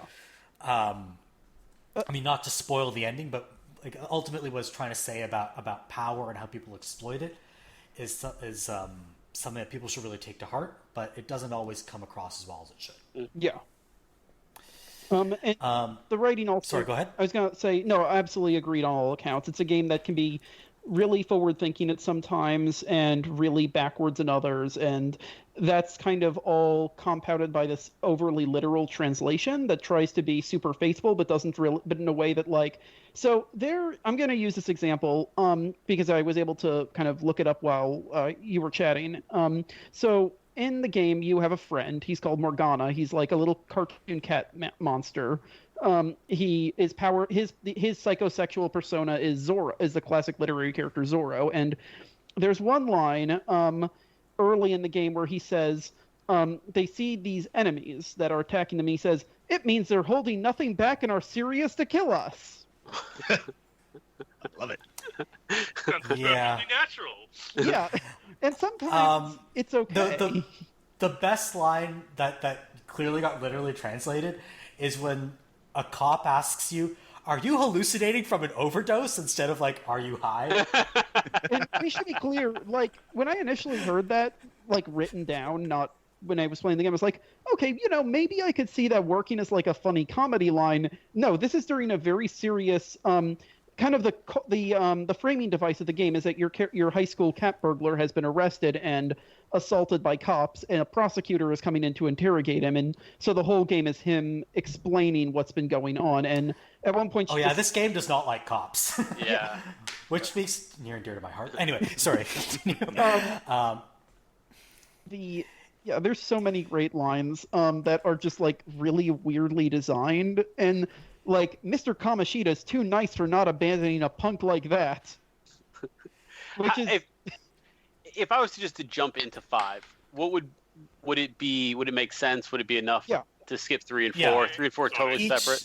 They're all independent from each other. Would you have to play any of those weird other games that came out since? No. you don't That's the need real nice thing about the Persona series. They're like the Far Cry series. You can jump in with whichever one you want. All right. Yeah, Final Fantasy would also be a good point there. You don't need to play any of the fighting games or the dancing games or the other Persona games. Basically, there's recurring stuff that recurs. Mainly, there's this weird, creepy old dude who kind of looks like a 14th century Jewish caricature named Igor, who's actually who's pretty rad. He lives in a magical place that I'm pretty sure is meant to. It's called the Velvet Room, and all the velvet's blue. So I'm assuming that's actually just a direct Lynch reference. And there's monsters like Mara the Penis Chariot that recur, but the characters in the tropes kind of recur, but the characters are all different. Gotcha. Yeah, I will say there's one subtle thing that relating to Igor that you might not appreciate as much if you haven't played the previous Persona games, but I don't think it'll matter that much. And that's kind of a spoiler, so I'm not going to say anything more. I know you don't have to play the Persona fighting games, but honestly, the only Persona game I've played and spend any real time on was Persona 4 Arena, and that game's a kick in the pants. Persona 4 Arena is great. It's a fun freaking fighting game. The best thing about the fighting games, I reckon, is getting to see the characters from old games in the new game's timeline as adults. Yeah. That shit's rad. Also, it's just a really good Arc Systems Works fighting game. Yeah, I mean, it's a great. I just like the one little does dude great who work. pulls a cruise missile out of his mouth and throws them at. I mean, that's just quality entertainment. Yeah. I fucking love weird video game shit like that. Just go all out, What was man. the Square fighting game? Guys or something like that? Do you guys remember that one? Don't come to my fucking house and talk about guys, alright? I will be here all day. You don't even know. That was like my first taste, and like, okay, I guess this is a weird fighting game because man, this makes no sense. I didn't Like Parasite versus Cloud. I'd never even played a Final Fantasy game, which is the whole reason for getting guys, because it has the Final Fantasy 7 guest characters in. No, I like the original guys characters. I like the chick that turns into a panther. No, like a leopard. And her intro cutscene is like her jumping across logs, falling off a train. And then there's like a whole fucking adventure mode RPG in that game. Yep, that's what I remember too. And yeah, don't even get me fucking started on guys, man. You guys I like ever that play? somebody else- Go ahead. I just like that there's somebody else who remembers that game because I rented it back at a Blockbuster back when that was a thing to do, and I played that game and I was those used like, to exist. "What is this?" And I like there was no internet for me to go figure out what this was, and by the time I figured it out, I was like, "Yeah, this is the weirdest game I've ever played in my life." Yeah, video games are weird, guys. I like the bizarre crossovers. Did you ever play Fighters Megamix or Fighting Megamix, whatever it's called, for the Saturn, where you can play as the virtual car, like a Oh yeah, the car that punches, right? the car that just So it's like, I was gonna say no. I was confused. I was about to say Cujo. No, it's like Carrie. No, it's like the car from Virtua Car. Like it rears back on like its high wheels. it fights on its it's rolling around on its back wheels and it punches those front wheels. That's incredible. I fucking love video games. Oh, if you want to see something fucking wild, there is a hidden versus fighting game mode in one of the Matrix games. What? That has the same thing where you can play as cars that are like on their back legs and like the tires pop out into the feet and the hands and shit. But like doing fucking Matrix. I forgot the Matrix even had games, to be honest with you, besides the MMO. Like The what? Wachowskis love video games. Yeah. Good property so- too for sense. for it. Ending to the fucking, I think it's Yeah. Into the Matrix, where like the Wachowskis just come out and go like, yeah, the ending we made for the movie would be shit for a game, so here's a giant boss fight. I'm surprised that didn't get as many video game treatments as some other stuff did. You know, but I then think again, we haven't had a good anything, Marvel and they all game. suck, and everyone's like, let's back off on this. Yo, they should make like a fucking Sense8 video game in the style of like Life is Strange. I'd play the shit out of that. Yeah, so that was what we've been playing. We've been talking for quite a while, but we have one more topic that I think we're going to kind of address fairly quickly. And that's the subject of magic in video games. Magic is in a lot of video games, guys. And the interesting thing, it's also in a lot of other fiction. But what's interesting about magic in games is that it's not just part of the story. It's often something that you like do in video games, right? You like cast spells and shit. Yeah, go ahead. Sorry, I just wanted to ask beforehand. I just want to make one note that when we say magic, we're also kind of referring to a lot of kind of fantastical worlds and Techno. like science fiction or things that don't necessarily go in what we would on like the kind of the world of high fantasy. Merve, you mentioned Prey, which is all science fiction, but all its science fiction is magic, basically. Yeah, or like playing Mass Effect. If you play as like a biotic, no, you're a fucking space wizard. Let's be real, Space man. magic for sure. Same with Bioshock.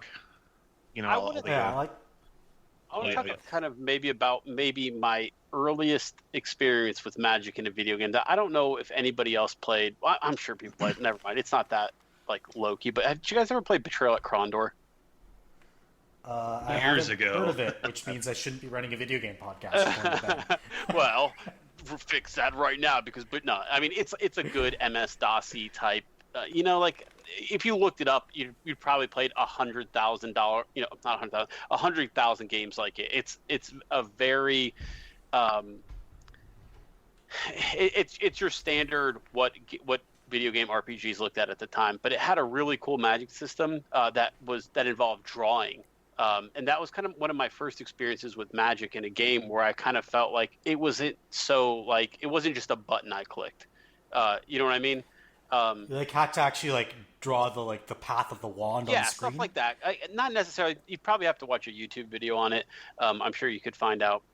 But that was probably my first experience with magic, and it kind of, I guess, ever since then, it's kind of made me feel like magic should be something in a game that's kind of hard to do, or requires almost like a skill.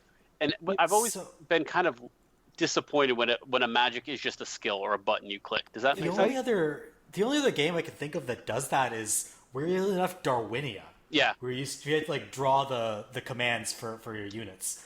Okami, go ahead. was a major. Oh yeah, Okami also does that. Mechanic I haven't of played that Okami. game is basically how you cast spells by drawing on a. Castlevania Dawn of Sorrows did it, and it's the worst fucking thing in the world. Yeah, that is a very good argument for Dawn of Sorrow being the weakest of the 3DS Castlevanias. Yeah. So I mean, basically in that game, when you beat a boss, you have to draw a magic seal on the little touchscreen, and it's super awkward because you've just been doing the intense button, and then getting out the stylus and quickly doing it. You have a time limit, and if you don't do it, the boss comes back to life, and then you fucking die. And that also sucked. In that game too, it also drained your stamina. It hurt you to do. You know what I mean? It felt like when magic was almost something that you didn't necessarily want to use haphazardly. It was something that changed the flow of battle, and you had to find magic, and magic was really rare. And I guess ever since then, that's been kind of my thing, right?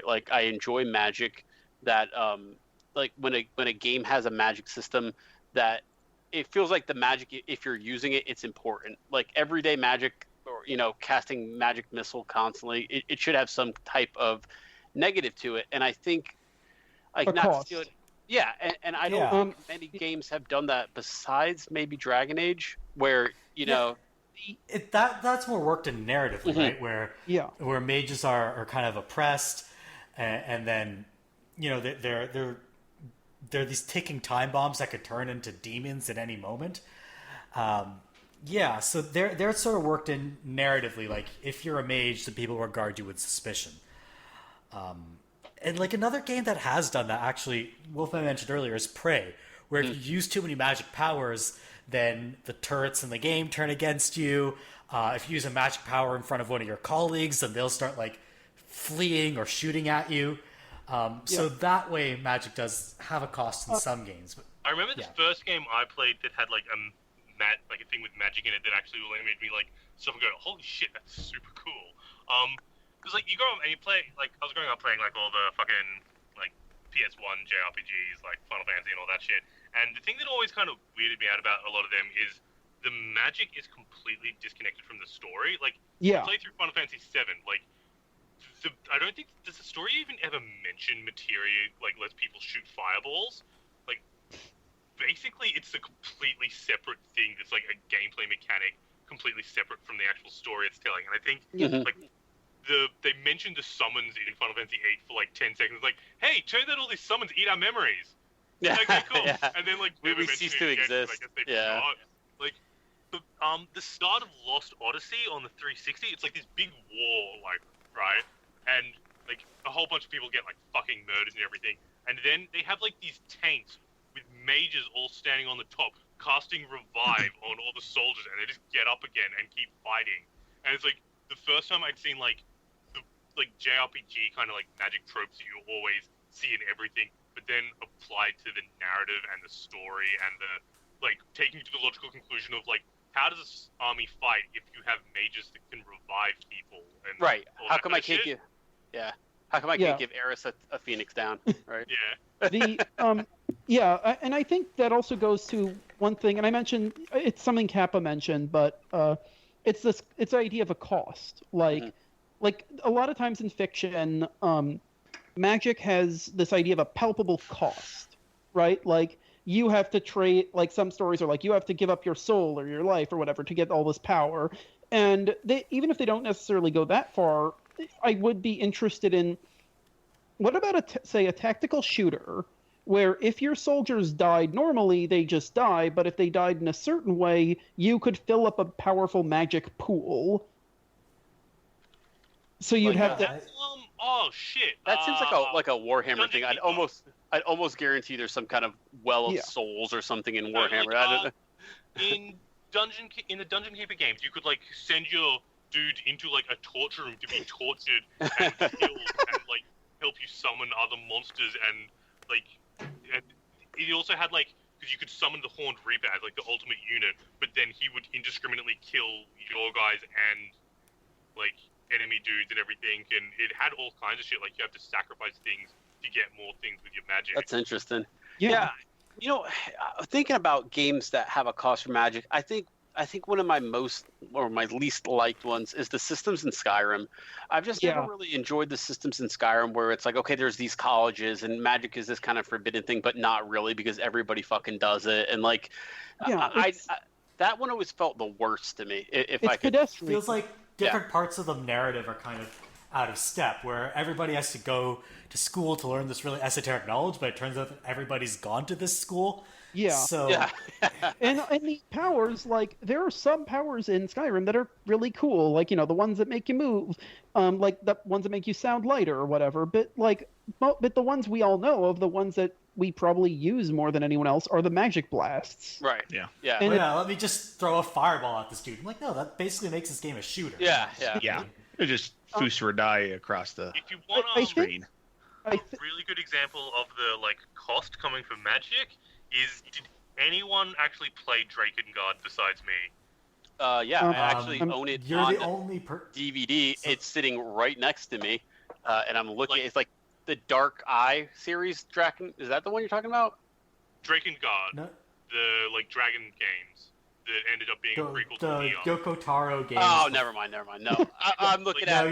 I'm looking at Draken Sang. Ben, you are literally the only person who had heard of Yoko Taro before Nier Automata came out. Yeah. Like, in those games, because Drakengard is a weird prequel to Nier, and it's very confusing, but I won't get into that now.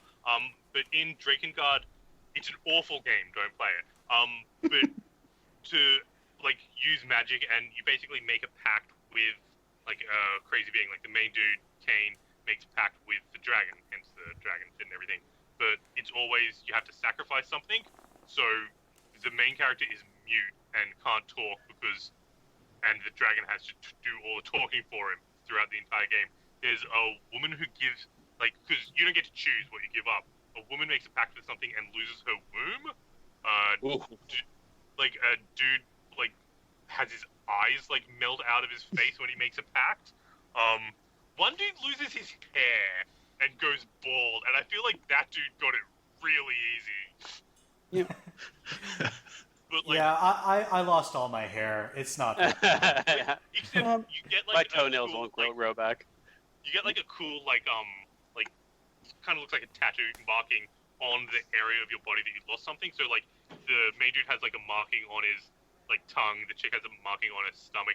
This dude has a cool head tattoo. Yeah. So he just won. I think this is going back away from Drakengard. Sorry, but I was thinking don't worry, that take it far away. That game's bad. got it, Captain. But in a way, to a certain extent, the way we think of magic is kind of that it's always on a sort of slider, right?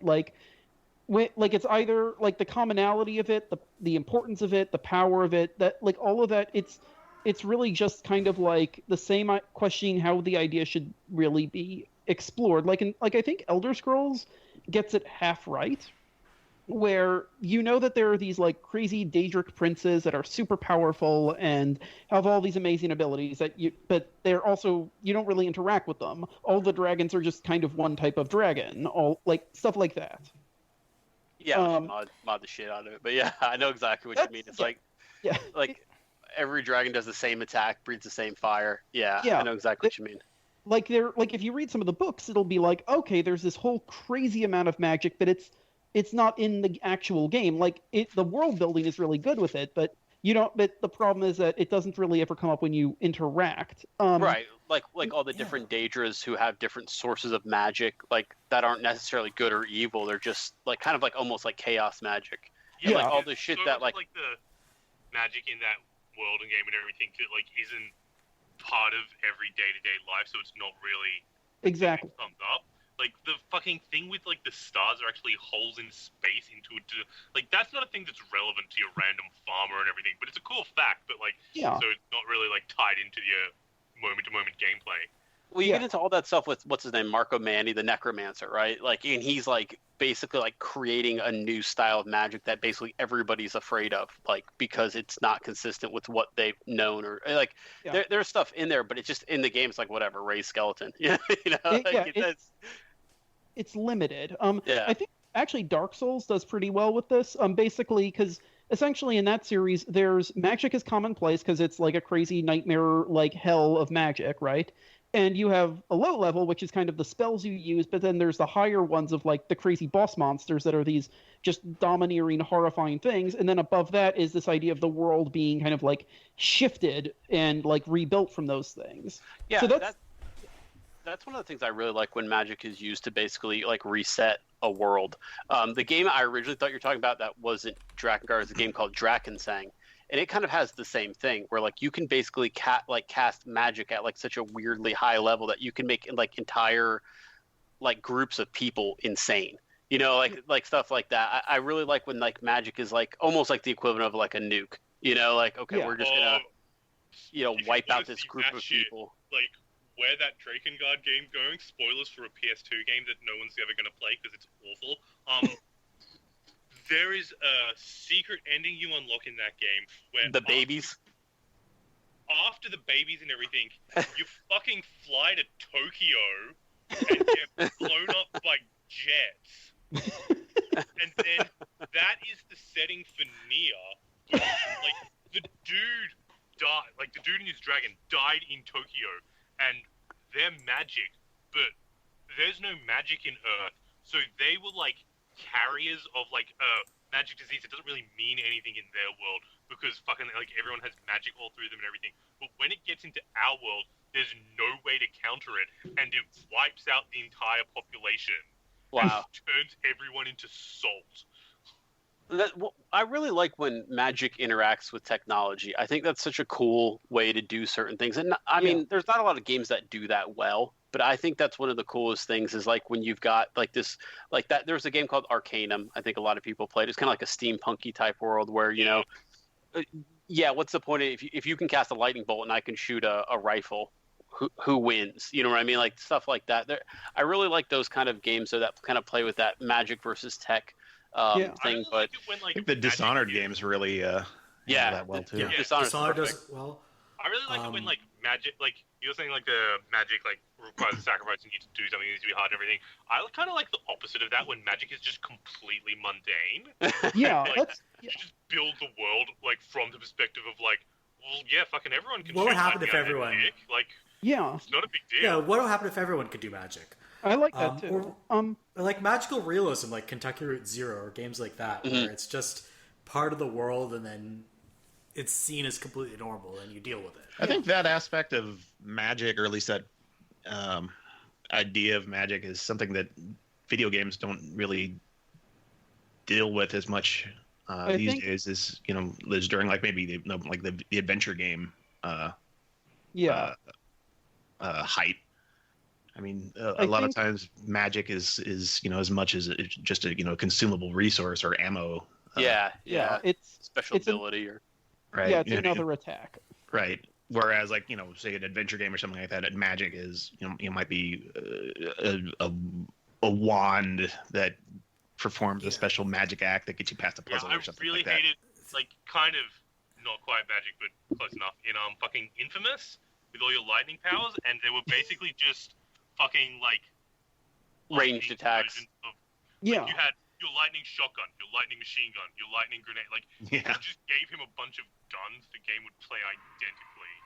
Yeah. Yeah. I've been So replaying. to go ahead. I've been replaying Vampire Masquerade: The Bloodline semicolon. Yeah, I've been replaying that, and that one has kind of an interesting take on it too. Because if you want to make a magic build, you definitely can. But there's a lot of stuff where it's like, well, you're going to use a lot of blood to do that because that's how they basically penalize you, right? Is using your blood unit to do magic, and then it's like, and also there's guns in the game, you know, like so it's kind of like, why would I kind of want to make this weird unless I'm like role playing it, but you know, a lot of the combat situations is just much easier to carry a gun than to try to like hypnotize your way through certain areas. Yeah, you Kinda want it like- to be. Oh, sorry, Ben. Yeah, it's kind of like on like a different to the main theme of the podcast and everything. But do any of you guys play many like tabletop RPGs? Mm-mm. Unfortunately, no. Like, I think Dungeons and Dragons actually does it really well with like how they do the magic in that is basically so like if you play as a wizard, right? You suck when you start. You have like you can throw a couple of magic spells and everything, and Warrior's like, oh fuck you, I don't care. But like when you get like a max level wizard, they are capable of such ridiculous bullshit. Like, like kind of like the exponential scaling of what you're capable of, and because it's a tabletop RPG, it's so much more than like I'm just shooting that. Like you can completely like change like the area you're in within like 100 miles of you to like a completely different kind of environment and like reshape mountains and That's interesting. Like, Yeah. yeah, sorry, you go. I was gonna say that was actually something I was. So when I was reading like the information, like kind of the agenda, the game that kind of came to mind, and this is gonna be really weird, is Mario plus Rabbids. No, I mean, Okay, let's see where this is going. Okay, No, I mean- game. yeah, not a game where we would talk about it being a magic game, right? I think we all agree. Yeah. It's too fantastical to really be seen as a super magical setting. But what I was thinking of is, you remember the skill trees in that game? Yeah. Like, I really like those skill trees because you can, you know, improve your damage or your health or whatever. But I find that what's the most fun way to play the game is to just instead max out all of your abilities, right? So like how Luigi can jump from one person to one person, right? Or how like Rabbid Luigi can hit one person, then one person, then one person, right? So basically, and over time, you go across the game starts out like the way you play is somewhat conservatively, like you kind of have to just move your units and try to take as little damage as possible. But then over time, you get abilities that make you interact with the game world in a much more aggressive and a much more active way. You're bouncing everywhere. You're trying to run to enemies instead of trying to like bait them. And I felt like something like that, or what you have in in Prey, not Nier. Although Nier is kind of like that, but mostly Prey, where you can like drastically recreate the world around you in like very extreme ways. Oh yeah, like having played interact with it kind of thing. Yeah, like especially Prey.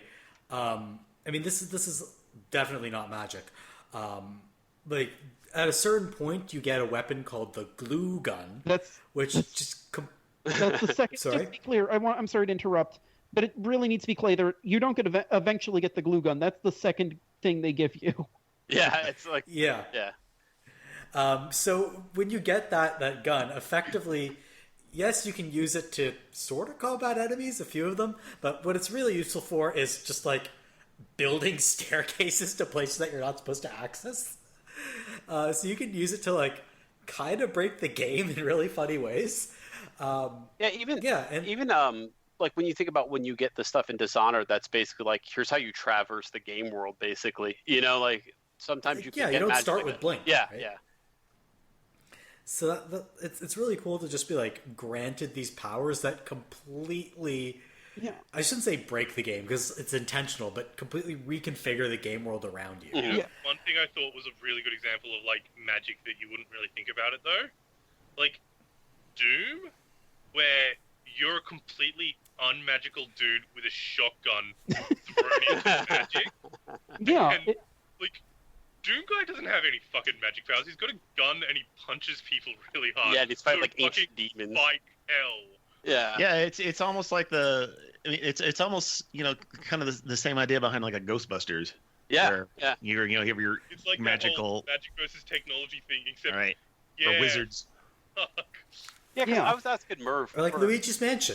I was asking Merve about an anime recommendation for something like that, and he was what did you tell me about that one where like basically like a rift opens up and like elves invade, and then like Gate, dude. Yeah. I didn't recommend Gate. Someone I've never did. even seen Gate. But like some of our, and I was like, this is exactly what I want, and then like it fell apart. It became like just like some poor. Here comes harem trash. But like the idea to me was so cool. Like, what would happen tomorrow if like in New York City a big portal opened and elves started coming through, and then like the army just wiped them out? Like that to me would be like an interesting start of a, hey, what do we do here, guys? That kind of thing. Do you want kind of a better version of that? Watch Hellsing, which is like magical vampires and shit versus people that aren't magical, and how that all plays out. That's kind of cool, but goes to hell. Like, even watch like Durarara over that if you want magic interacting with. Sorry. Yeah, no, I would actually. Durarara is a great, like, good, actually, like. Yeah, fucking Durarara or Bakano would be your best bets. Go watch that shit. Yeah, and it's also. That's your homework. Go watch. All right. That's amazing. Durarara. Just a note, Kappa, the reason it's titled that is it's supposed to. It's kind of this is one of those weird mistranslation issues because it's really supposed to be the sound of a motorcycle. So, which is, it's very I'm good. sold. It's sort of like it's also a pun on the name of the main gang in the story that's known as the Dollars. I'm not going to spoil what that's all about, but it's important to. The story. So there's like it's like multiple levels of punnery. Sorry? Welcome to Merve's anime podcast. He's always wanted to have one. Might as well give it. If nothing else, it's one of the few times where I'm actually capable of responding. Otherwise, you just hear me complain about how watching Death Note made me feel worse about myself as a person. Yeah. Which is true. And then I got to hear all of you talk about your games, and I'm now much happier. So, yay. All right, so that's anime for you guys. No, but seriously, watch Bakano Kappa. It's like basically like 1940s gangsters. Like, what's the people that make alcohol when it was banned? Bootleggers, like fighting monsters and like immortal demon things. That sounds pretty cool. Fun. Ooh, I'm gonna have to do. Yeah. The nice thing about older anime is that it's less likely to be harem trash. So less likely, it's not going to be. They still mostly are. Yeah. Yeah, It's like goes down from like 90% to 70%. It really feels weird to like see how like I know lots and lots. It's not just an anime thing. Relationships are shoehorned in across all types of mediums. But it's really weird to see how those kind of become the central plot really quickly in animes. Does that make sense? Like you forget that there was an army of elves that invaded that got slaughtered because now this guy has to date, like a subway attendant or something. Like it just, I don't know. It's always a weird feeling to me. And like a lot of stuff puts me off anime, but that puts me off really fast because I'm like, all right, this isn't what I signed up for. Yeah. There's some shows that actually do handle their romance subplots well, and they're like legitimately just subplots. Yeah. They don't take over the show. We were mentioning Planet With earlier, the anime with the horrifying cat. That's one show that actually does handle its romance subplot decently well. But there's so much anime just gets overrun with harem trash that just makes me angry at the medium. It's shonen And I'm bullshit. someone who watches. Yeah, I mean, and I like some shonen bullshit. I've defended Sword Art Online on here before, but like, there's so much trash that I just don't want to wade through. Yeah, that's why I want you guys to do it for me. Let me know when you. So we'll give you the recommendations because we have I've our seen like a total of I think like 3 good romance animes, like that Love is War, Run High, and actually maybe it's only 2. Wait, have you seen Monthly Girls Nozaki-kun? I don't know if it really called that a romance anime. Answer. I don't know what the fuck you just said. Yeah, none of those words assembled in that order really made any sense to me. So monthly girls, it's like it's about a guy who writes manga intended for a female audience, so shoujo manga, and his crush discovers that he's a shoujo manga artist, but she's really bad at confessing her feelings, so it just creates a bunch of rom-com bullshit that's kind of funny. Yeah, I'm not selling this very well. Really odd. This sounds. All I'm thinking is like, is this just that show where he wants to fuck his sister? No, it is not a Sister's All You Need. Wait, no, there was another one where he wanted to fuck his sister. There's a lot of anime that involve Isn't young Aramega men. saying him wanting to fuck his sister? Like his sister helps him write his porn comics? There's another one that came out recently. It was also a sister fucking anime. What The whole the? subgenre now. Yeah, it's like what's it called? It's the emoto genre. There's even a name for it. Oh. I love that it's so common when the dude in Love is War is trying to deflect from the girl he has a crush on. He's like, yeah, I'm a sister con. Like, I want to fuck my sister. I guess that's it. Because, like, he doesn't want to admit that, like, who he actually has a crush on. So everyone's like, oh, yeah, that's acceptable. Like, what the fuck? It's like actually better. Well, never mind then. That's okay. Yeah, I don't have a crush on my peer. I want to. Okay, I'm not going to finish that sentence. Yeah, because then what I'm worried is somebody's just going to like take that "I want to fuck my sister" line out of context. Okay, I mean, now it's too late. They just said it. Just so I can take that Got out him. all over the avocado. Okay, Yeah, well, just post it online. Merv said he wanted to fuck his sister. Well, if to loop this all the way back around somehow. Too magic. No, I was actually going to go to making a Sonic joke because there's a show Sonic Underground where Sonic has a brother called Sonic or something like Sanic. Or no, Manic, Enoch? and he has a sister named Sonia. It can't be Sanic because that's the No, but- that's sorry, like no. the bold, badly drawn Sonic. No, I got it. It was Manic, Sonic, and Sonia, and they're rockers looking for their mother in a post-apocalypse, and Maurice LaMarche from Futurama and everything else. It plays one of the villains. Man. I think. And Manic wants to fuck Sonya. Is that what we're going with? Sure, let's go with that, and then make me regret everything I've just said for the past 2 hours. Okay.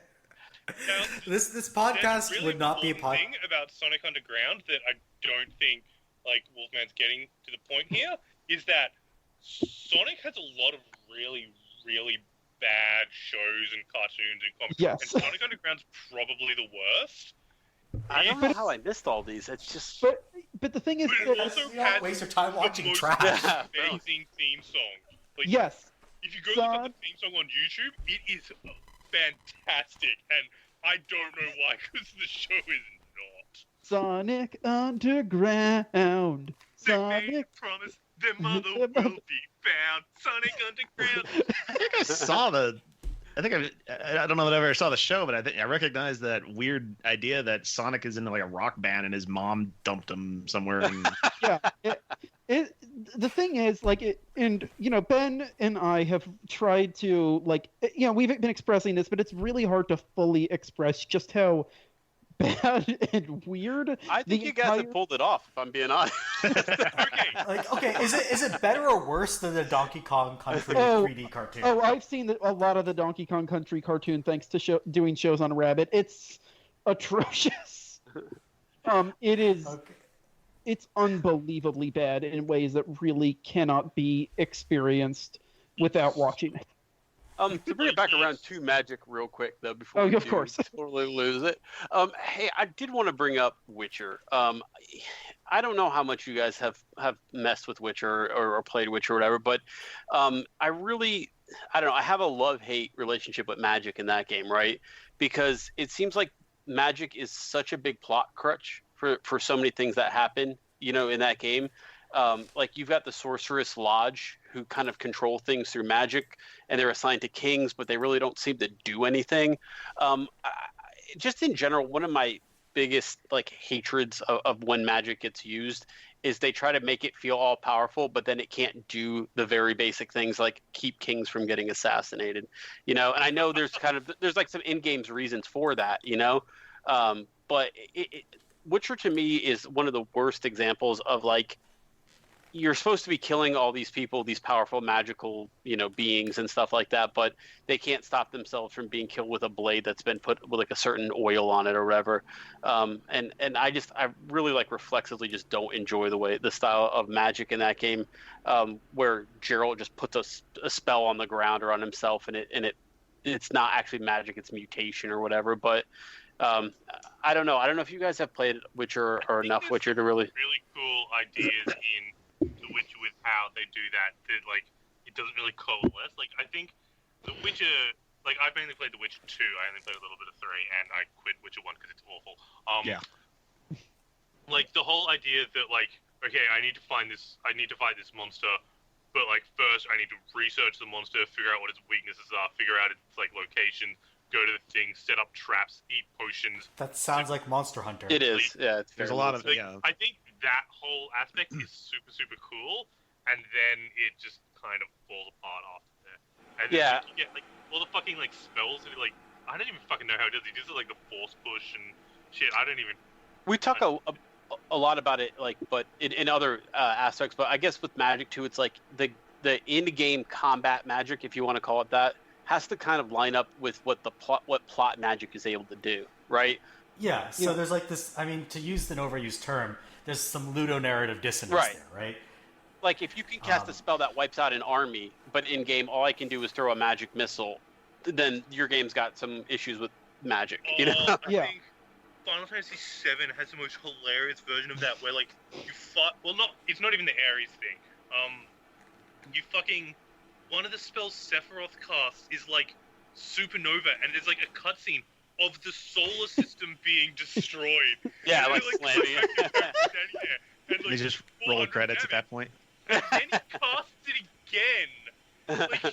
He casts it multiple times in the same fight, and you see the solar system getting. It's so fucking weird. Also, that game's set on Earth, according to that spell. Also, I think it's not unworth noting that having Sephiroth actually cause a supernova that destroys the universe is actually the less magical explanation to justify that than he's creating an entirely new universe and then causing a supernova within it, in that cave. Yeah, he's got the power of both, right? Oh shit, the worst one! The worst one is the end of Final Fantasy 13 versus Lightning Extreme, the fucking final... Lightning Returns or Final Fantasy 13-2? Lightning Returns, okay. Where Lightning becomes the god of our world and creates our universe. Really? So I'm a child of lightning? Yes! Is that... Wait. Created you! Wait, I just realized something. That means you're a child of light. Mm. Oh, Ubisoft! Actually, just as a quick note, before we go back to making fun of Final Fantasy, which I do want to, because I just was thinking of one minor thing is like it's not magical powers or a magical ability, but I was thinking about how in Shadow of the Colossus, every time you kill a Colossus, like some of the like inky black oil paper blood goes into you. To prove that you've killed it, but the thing is that it actually stays on your skin, and so by the time you've killed like 1 or 2, it doesn't seem so bad. But by the time that you're up to like 13 or 14, your body is actually looking just filled with this, and it looks atrocious, and you look atrocious and terrible, like you're about to keel over at any second. And I kind of would like Magic to have that kind of like somewhat unsettling effect where even when it's positive it's just a little bit eerie or out of place. Yeah, kind of like how like in, let's say, like Mass Effect, if you start to give into corruption, you know, your eyes start to darken, you start to get little like veins, like, or and I guess KOTOR does that too. Yeah, the Knights of the Old Republic games do that. I never thought that made any sense in the Mass Effect universe though. It was like, you know, you're in the game. In the game, you're filled with nanobots or whatever they're supposed to be that, you know, make you shoot science fiction magic. But why do they make moral judgments? They lampshade it by saying that like a happier person heals better or something like that. Like and like if you're out there being an asshole, it's going to be harder for the nanites to work or something like that. There's an actual like codex that explains that. Okay. Yeah, I didn't say it was good. I just said it was like something like that. Like there's an explanation. Yeah. Ben, what were you saying? But I want to be a good-looking space asshole. I don't... Started saying a lot of things. I forget. Okay, no problem. Fable does it. Yeah, that's right. Yeah. Fable does it. Yeah. Fable goes hard with it, and it looks goofy as fuck. But it makes sense. Sprout horns and shit. Yeah. Yeah. Jade Empire does it too. Your shadow, like if you're standing around and you've been like a good person, you kind of get this little halo appear on your head. Oh yeah. I remember that. I do like people. You get like a weird tentacle monster shadow. It's very cool. It's very subtle. One thing I like about Magic in games is like when you use magic around like a citizen, if they like freak out. You know what I mean? Like if like the game world isn't supposed to have like everybody can do magic. Like if you actually accidentally, you know, click the button and like fire off a spell, people are like, "Oh my god!" You know, like what is that? Like I think Fable does some of that. When you said that, I remind me. But I think there's a couple games where like, magic isn't. Prey does that a lot. Really? Like if you use any kind of magic power, they start giving you nicknames depending on what you do around them. Oh yeah, that's right. And they start calling you like the chicken kicker if you attack lots of chickens and shit. Yeah. And you guys are making me want to play Fable again. That's a weird feeling. I reckon a game that actually does the like mixing the magic with gameplay system really well, that also a lot of people really didn't like how they did it, is the Prince of Persia 2008 reboot. Mm-hmm. Like the fact that like they like when you die and reset, it's explained in the narrative as Elika comes down and grabs you and pulls you back up, and then she calls you an idiot for fucking doing it, and how like that plays into it, especially is, have you guys actually beaten that game? Yeah. Yes. I have not played it. Years ago, but yeah. And how they turned that into one of the boss mechanics with the lady monster thing, how there's like all the Elika clones, and you have to figure out which one is the real one by killing yourself, so she will jump down and save you. Oh, that's cool. That's super clever. That's really cool. Yeah, I do like games that explain how or why you get resurrected or can live forever. You know, I do like that mechanic. My favorite, I think, is the Prince of Persia Sands of Time and Thought, wait, no, that's not how it happened. Yeah, that's great. Yeah. It's and then, not to spoil the ending, but that figures into how the game unfolds at the end. Wait, which one? 2008? So they really integrate it well with the narrative. There's God, I can't remember the subtitle of it, but Call of Juarez. I think it's called Gunslinger. Gunslinger. Yeah, like I expected that game to be crap, and I don't know if I've liked at least the framing device of a game more than any other game I've ever played. I loved that framing device. You're basically like hanging out at a bar. You're an old retired gunslinger, and some kid walks up to the bar and he says, "Hey, mister, ain't you?" And you know, like the gunslinger, and then you kind of start to spin this tall tale. And the game is like a ridiculous, over-the-top Western shooter, right? Where you're killing like hundreds of bad guys. It's kind of like an on-railsy shooter, if I don't, right? Like, and it's like, and so like in the story, it's like obvious that you're embellishing to impress this kid, right? You know, like with all these tall tales, and then like you have these duels, and you know, like it's like these ridiculous events happen during them, but it's still you telling the story. And then like at every checkpoint, it's kind of like, yeah, and then I shot him, you know, and this and that. But then like if you die, the kid's like, wait a minute, mister, I didn't hear that happen like that, you know, or something like that, and it kind of like lets you reset the story that way. Monkey Island 2 does the same thing. Really? The narrative of that game basically is told from Guybrush while he's dangling. That's right. On a rope, he's telling it to what's her face? Elaine, right? Elaine, yeah. Yeah, I haven't played 2 in such a long time now. Right. Yeah, I remember but you can get to a point in that game where where you would die, and then Elaine interrupts you. He's like, "Well, how could you be dead? You're sitting here talking to me right now." Yeah. Like I think there's a part where you can fall off the cliff, and she's like, "No, that didn't happen like that," or something like that. Yeah, I remember that now. Isn't that the one where at the end you're like a bunch of little kids in a theme park? Yeah, I think so. And they have like, don't they have like awful like animations? Like they look like they're like grotesque or something. Right, you find Big Whoop, and yeah, there was always something that was really weird between the second and third game. Never made a lot of sense. I can't remember. Monkey Island's all blend together for me. Like I think every time I've played them, like since the first time, I've played them like as a series. So I couldn't tell you what takes place in 1 and what takes place in 3. But yeah, I really like those types of framing devices, though. I think that's a cool way to kind of like, you know, marry game narrative and, you know, the events of what's going on. But I think a lot of people don't give a shit. But I think if you're going to do it with magic, you got to have a reason why my main character in one scene can wipe out the planet and then the next, you know. Kappa?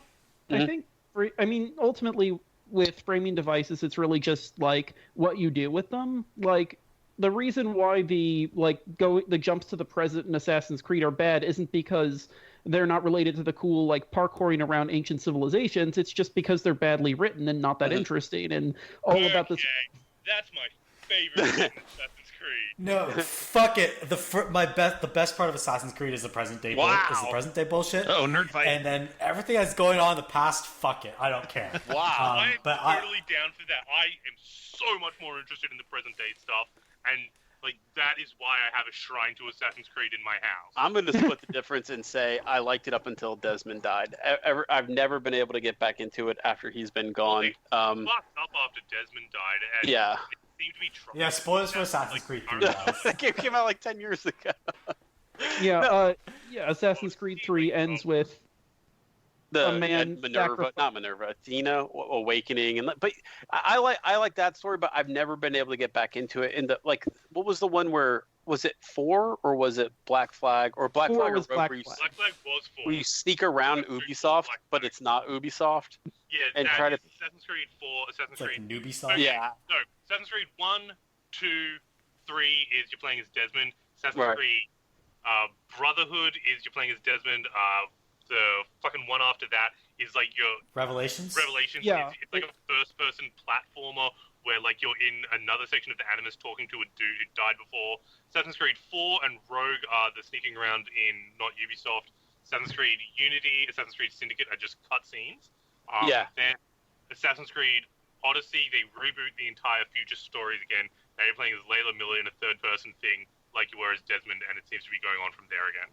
Okay. Yeah, I didn't mind the one in Origins and Odyssey as much as the ones in the intervening ones, because at least it feels a lot more optional and it doesn't pull you out of the story. The ones in Origin and Odyssey finally feel like they know what the fuck they're doing. Yeah, because I would those 100% intervening agree ones, with that. it just so much felt like, well, we got rid of our framing narrative, and now what? Well, the other interesting thing I think that the Assassin's Creed series has going on right now that it just kind of developed out of nowhere, kind of spoilers, I don't know, but it doesn't feel like it's definitely saying the Assassins are right and good and Templars are bad and evil anymore. I feel like that's been since Rogue, though, right? Ever Assassin's since, Creed 1. The final boss in Assassin's Creed 1 is the leader of the Assassins. But Rogue really leans That's into true. the whole, like, wait a minute, is it better to have kind of a fat, dumb, and happy populace? You know, and then a really good one though. No one played it because it was a Vita game. Assassin's Creed Liberation. Mm-hmm. That's on PC now. Though. Yeah, it's on everything now. The framing story of that is fucking. You're playing an Assassin's Creed game, but you're playing an Assassin's Creed game that was released by Abstergo. That's like all the past stuff is censored to make the Templars look good, and there's this hacking group. The hacker, yeah. You're playing to reveal the actual true stuff that happened in it, and that game goes really grey with the storyline. Like by the end of that game, you've killed off all the Templars and all the assassins. Like, yeah. Everyone is dead, and Adelaine's like, "Fuck it, you're all shit." I think that's the interesting. If you want to pick an interesting narrative to go along with the better gameplay, that I think that's to me at least is like, yeah, none of these groups are either as pure or as evil as we've been kind of putting out. Like maybe the duality is what makes it work. To get back to that, Wolfman's right. It really depends on the quality of the writing, not so much whether or not you're in the future. Like I going back to that earlier thing I mentioned, like I'm really liking the framing device in Persona 5, and not just because every time you get a new confidant, like your weird drunk reporter friend or your back alley doctor friend, it'll jump back to the framing device where the prosecutor who's interrogating you, like, damn it, someone inside had to have told you how to like contact the newspapers. Who was it?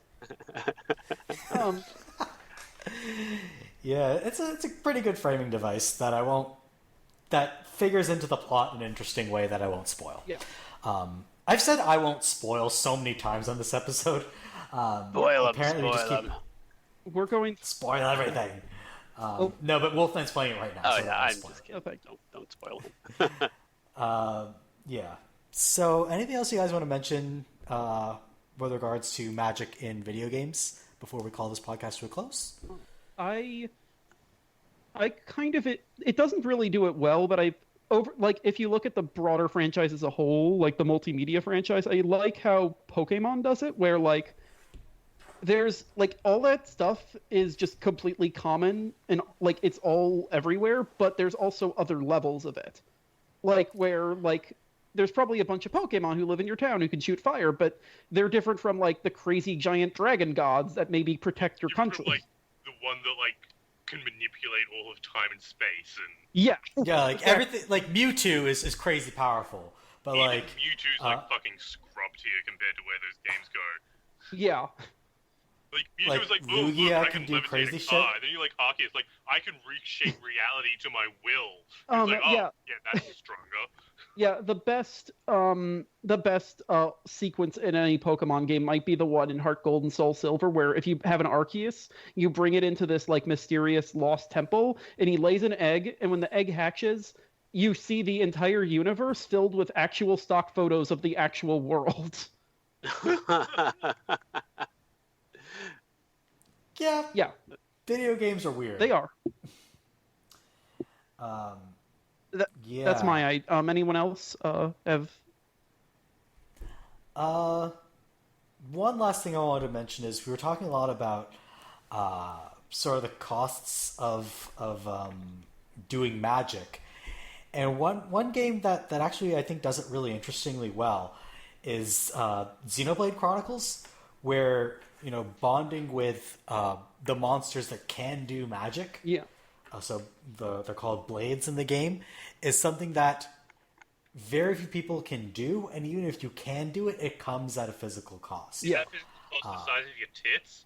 That's what I've managed to get from that game. Yeah, I don't. That game is weird in that I don't think the character modeler or like the character designer was talking to literally anybody else who was working on that game. Designed by guest artists. That was the problem. Like, yeah. Not the actual proper character design. So it was like all these fucking random guest artists who were just like, yeah, I want to design a horny fucking titty sword. Yeah. No, but even like the main character designer like made titty characters. Yeah. Didn't go so well. Nintendo's And it whole doesn't thing really now, fit titties. with the rest of the game. Like, it's fucking weird that this has become Nintendo's brand now, but I guess, like, titties Yeah. the new thing? Because the rest, I don't know, like the rest of the game isn't very horny. So Yeah, it just it's- doesn't I fit. mean, like, in general, like, it's kind of, like, Fire Emblem series is now horny as fuck. Like, half the Pokemon in Sun and Moon are horny as shit. There's a fucking dominatrix. Yeah. And also, just to be... And there's like Bayonetta too, right? No, because Bayonetta's a person, and Sarina, the the Pokemon that Ben is referring to is a berry. Is it what? There's a hot berry? It literally can only evolve if it has the move Stomp. And then it turns into a Dominatrix. What?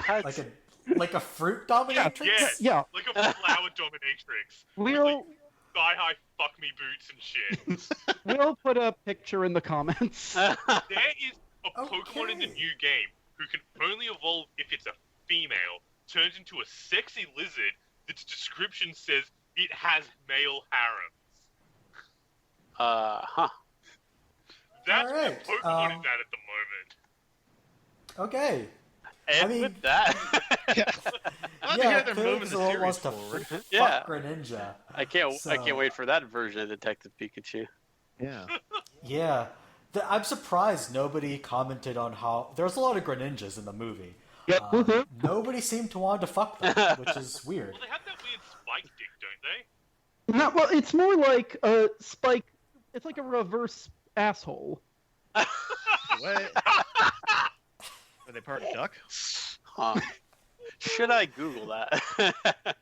Should you Google reverse asshole? No, you should not Google reverse Prolapsed asshole. asshole. Ooh. Oh, prolapses. So, Oh, good Just- times, good times. yeah, good times at the Prolapse Cafe. Well, that's the title for this next episode. I can't put that title online. I can't do that. Yes, you can and you must. We got away. We got away with like pressure cooker cloaca, but I feel like prolapse might be a step too far. Yeah, so just like very briefly to bring it back to Xenoblade, like it becomes part of the plot that there is this cost to bonding with a blade, and sort of the cost of doing like exploiting someone in order to do magic figure into the plot in a really interesting way. So that's I think the rare JRPG where you don't have like this bullshit blowing up the universe in a cutscene, but in the actual game all you can do is shoot fireballs. It's a game that actually really balances its magic in the narrative and in the game. And the magic is also a resource, and like the main narrative thrust is about the value of that resource and the cost of it. Yeah. So I think that kind of puts a nice bow on sort of all the discussions we were having about magic today. So on that note, Can I just one more note? oh, you want to say one more note? Okay, let's hear one more note. In the original Sonic Bible for the lore, he was created by magic on a hedgehog. Bam, full circle. Oh god. In that original Sonic Bible, he also ate trash. I mean, what's different? So he's like the garbage ape? Wait, are you guys talking about Boomy? The Sonic... What? Boomy the cat? You guys had... No, never mind. No. You guys Is had- that Big the Boomy cat? the cat? All right. Well, there the one one of person them's who a cat? gets that is going to laugh their ass off. Okay. Okay, great. It's like when I make a joke about Canada Yeah. that nobody gets. All right, if you'd like to keep up to date with the podcast, you can follow us on our website at avocadogamescast.wordpress.com.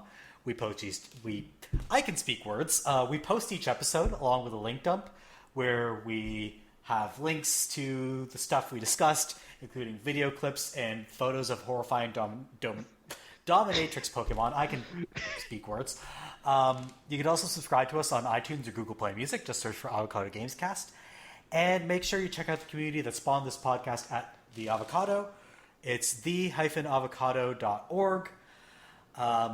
Anything else you guys want to mention before we call this podcast to a close? And Kappa's just shared with us a picture of Boomy the cat. Boomy the cat is a very popular character. He's a blue cat and he's also a fast cat. Kids and adults both seem to really like Boomy. He's popular in TV and video games. This is a quote by Alan Resnick, whoever he is. And this is from This House Has People in It Wiki. And what's he doing on the right in the picture? Eating garbage. He is eating a pile of garbage that looks surprisingly human. So he might be a cannibal? Either that or it looks like he's kind of doing a farmer blow, you know? Jesus Christ. Fucking Do I want to ask what a farmer blow is? No, you do not. Yeah, but it's not as dirty as you think. No, like, because... Okay, this is going to be horrifying, so all the content warnings. It looks like he... That pile of garbage looks like a human, and he looked like he chopped off its genitals and is now, like, filleting the genitals. That's okay, one take. So... Okay, so... Don't listen to that, but... I guess now we have to include this image in the link down. Yeah, we do. Oh god, no. Oh, now there's recordings of me talking about chopping off dicks and sucking them. Oh god. Oh, don't act Why? like Now, this is your look at first that time. Pokemon. Tell me that's not a Dominatrix Pokemon. You're gonna have a best hits by the end of this one. Oh god. Okay, yeah, I see the sex lizard now. I'm being shown a picture of the sex Rawr. lizard. Yeah. And I trained a Salon. to be honest, it's at least as fuckable as Greninja. So You know what? I actually want to check something right now. You know what? This is going to take a little bit of da-da-da-da-da. What egg groups are you in? I mean, that's... Like, look at that Salazzle design. That's just Bayonetta's first sonar. Let's be real. I like they Yeah. put a lot of effort into the eye makeup. That's the first thing I noticed when I clicked on it. oh yeah, it's full on cat's eye. Yeah, we need a sexy lizard. Where do we start? The eyes. Go from there. Yeah. Okay. There's an in the anime section. There's Salazzle in the anime for children. And okay, and guess what the episode title is that it debuted in. The episode title is called "Rescuing the Unwilling." Ooh. Oh dear God! So, I feel like we've learned a lot today about interesting character designs that I don't think are super, super questionable, but also a little bit questionable versus whatever the hell was going on in Xenoblade 2. I was going to say Bayonetta 2, but what was going on in Bayonetta 2 was nothing short of brilliance. All right. You had one last thing you wanted to share with us, Wolfman? That you wanted to show us, or was I mistaken? That was literally I may have misspoke, or I'm sorry. I'm. That's fine. Because I think we've talked enough about sex lizard and severed penises. I think honestly, what I was just actually, I don't even remember saying anything, huh? Okay, well, it's it's as though it's actually magic. Magic. If there's a video version of this podcast, you can see the sparkles kind of coming out of my hand as I say that. Yeah, that's the Sonic version of the sparkle. Sonic is pertaining to noise, not the character Sonic, which we talked about too much. And we're not calling this episode Sex Lizard Reverse Buttholes. Kappa, just type that in the chat. No, we're not calling it that. So thank you all for listening to the podcast that went off the rails. And thank you for your continued... I was going to say patronage, but nobody's paying us for this shit. Because nobody would. Every episode I'm on goes off the rails. So is it just me, or is it always off the rails? Everyone that I'm on goes off the rails. There are no rails. Let's be honest. I don't think there are rails. I think Merve's full of shit. Depends on how much Sonic we have to talk. Once we have Sonic, everything goes out the window. I swear sometimes I swear sometimes this works properly. Yeah, so thank you all. Sorry, you were saying something? I was just going to say, what happens during the Avocado Gamescast where Merve, Ben, Lovely Bones, and I all just do an episode that's just reviewing the Sonic movie? Oh, I am not going to watch the Sonic movie, so y'all can record that and we'll release that as a Gamescast episode. But I am not touching that with a fucking 10-foot pole. You would have to pay me thousands of dollars for me to sit through that horrifying monstrosity, because I cannot look at a fucking non-Cyclops Sonic for 2 hours.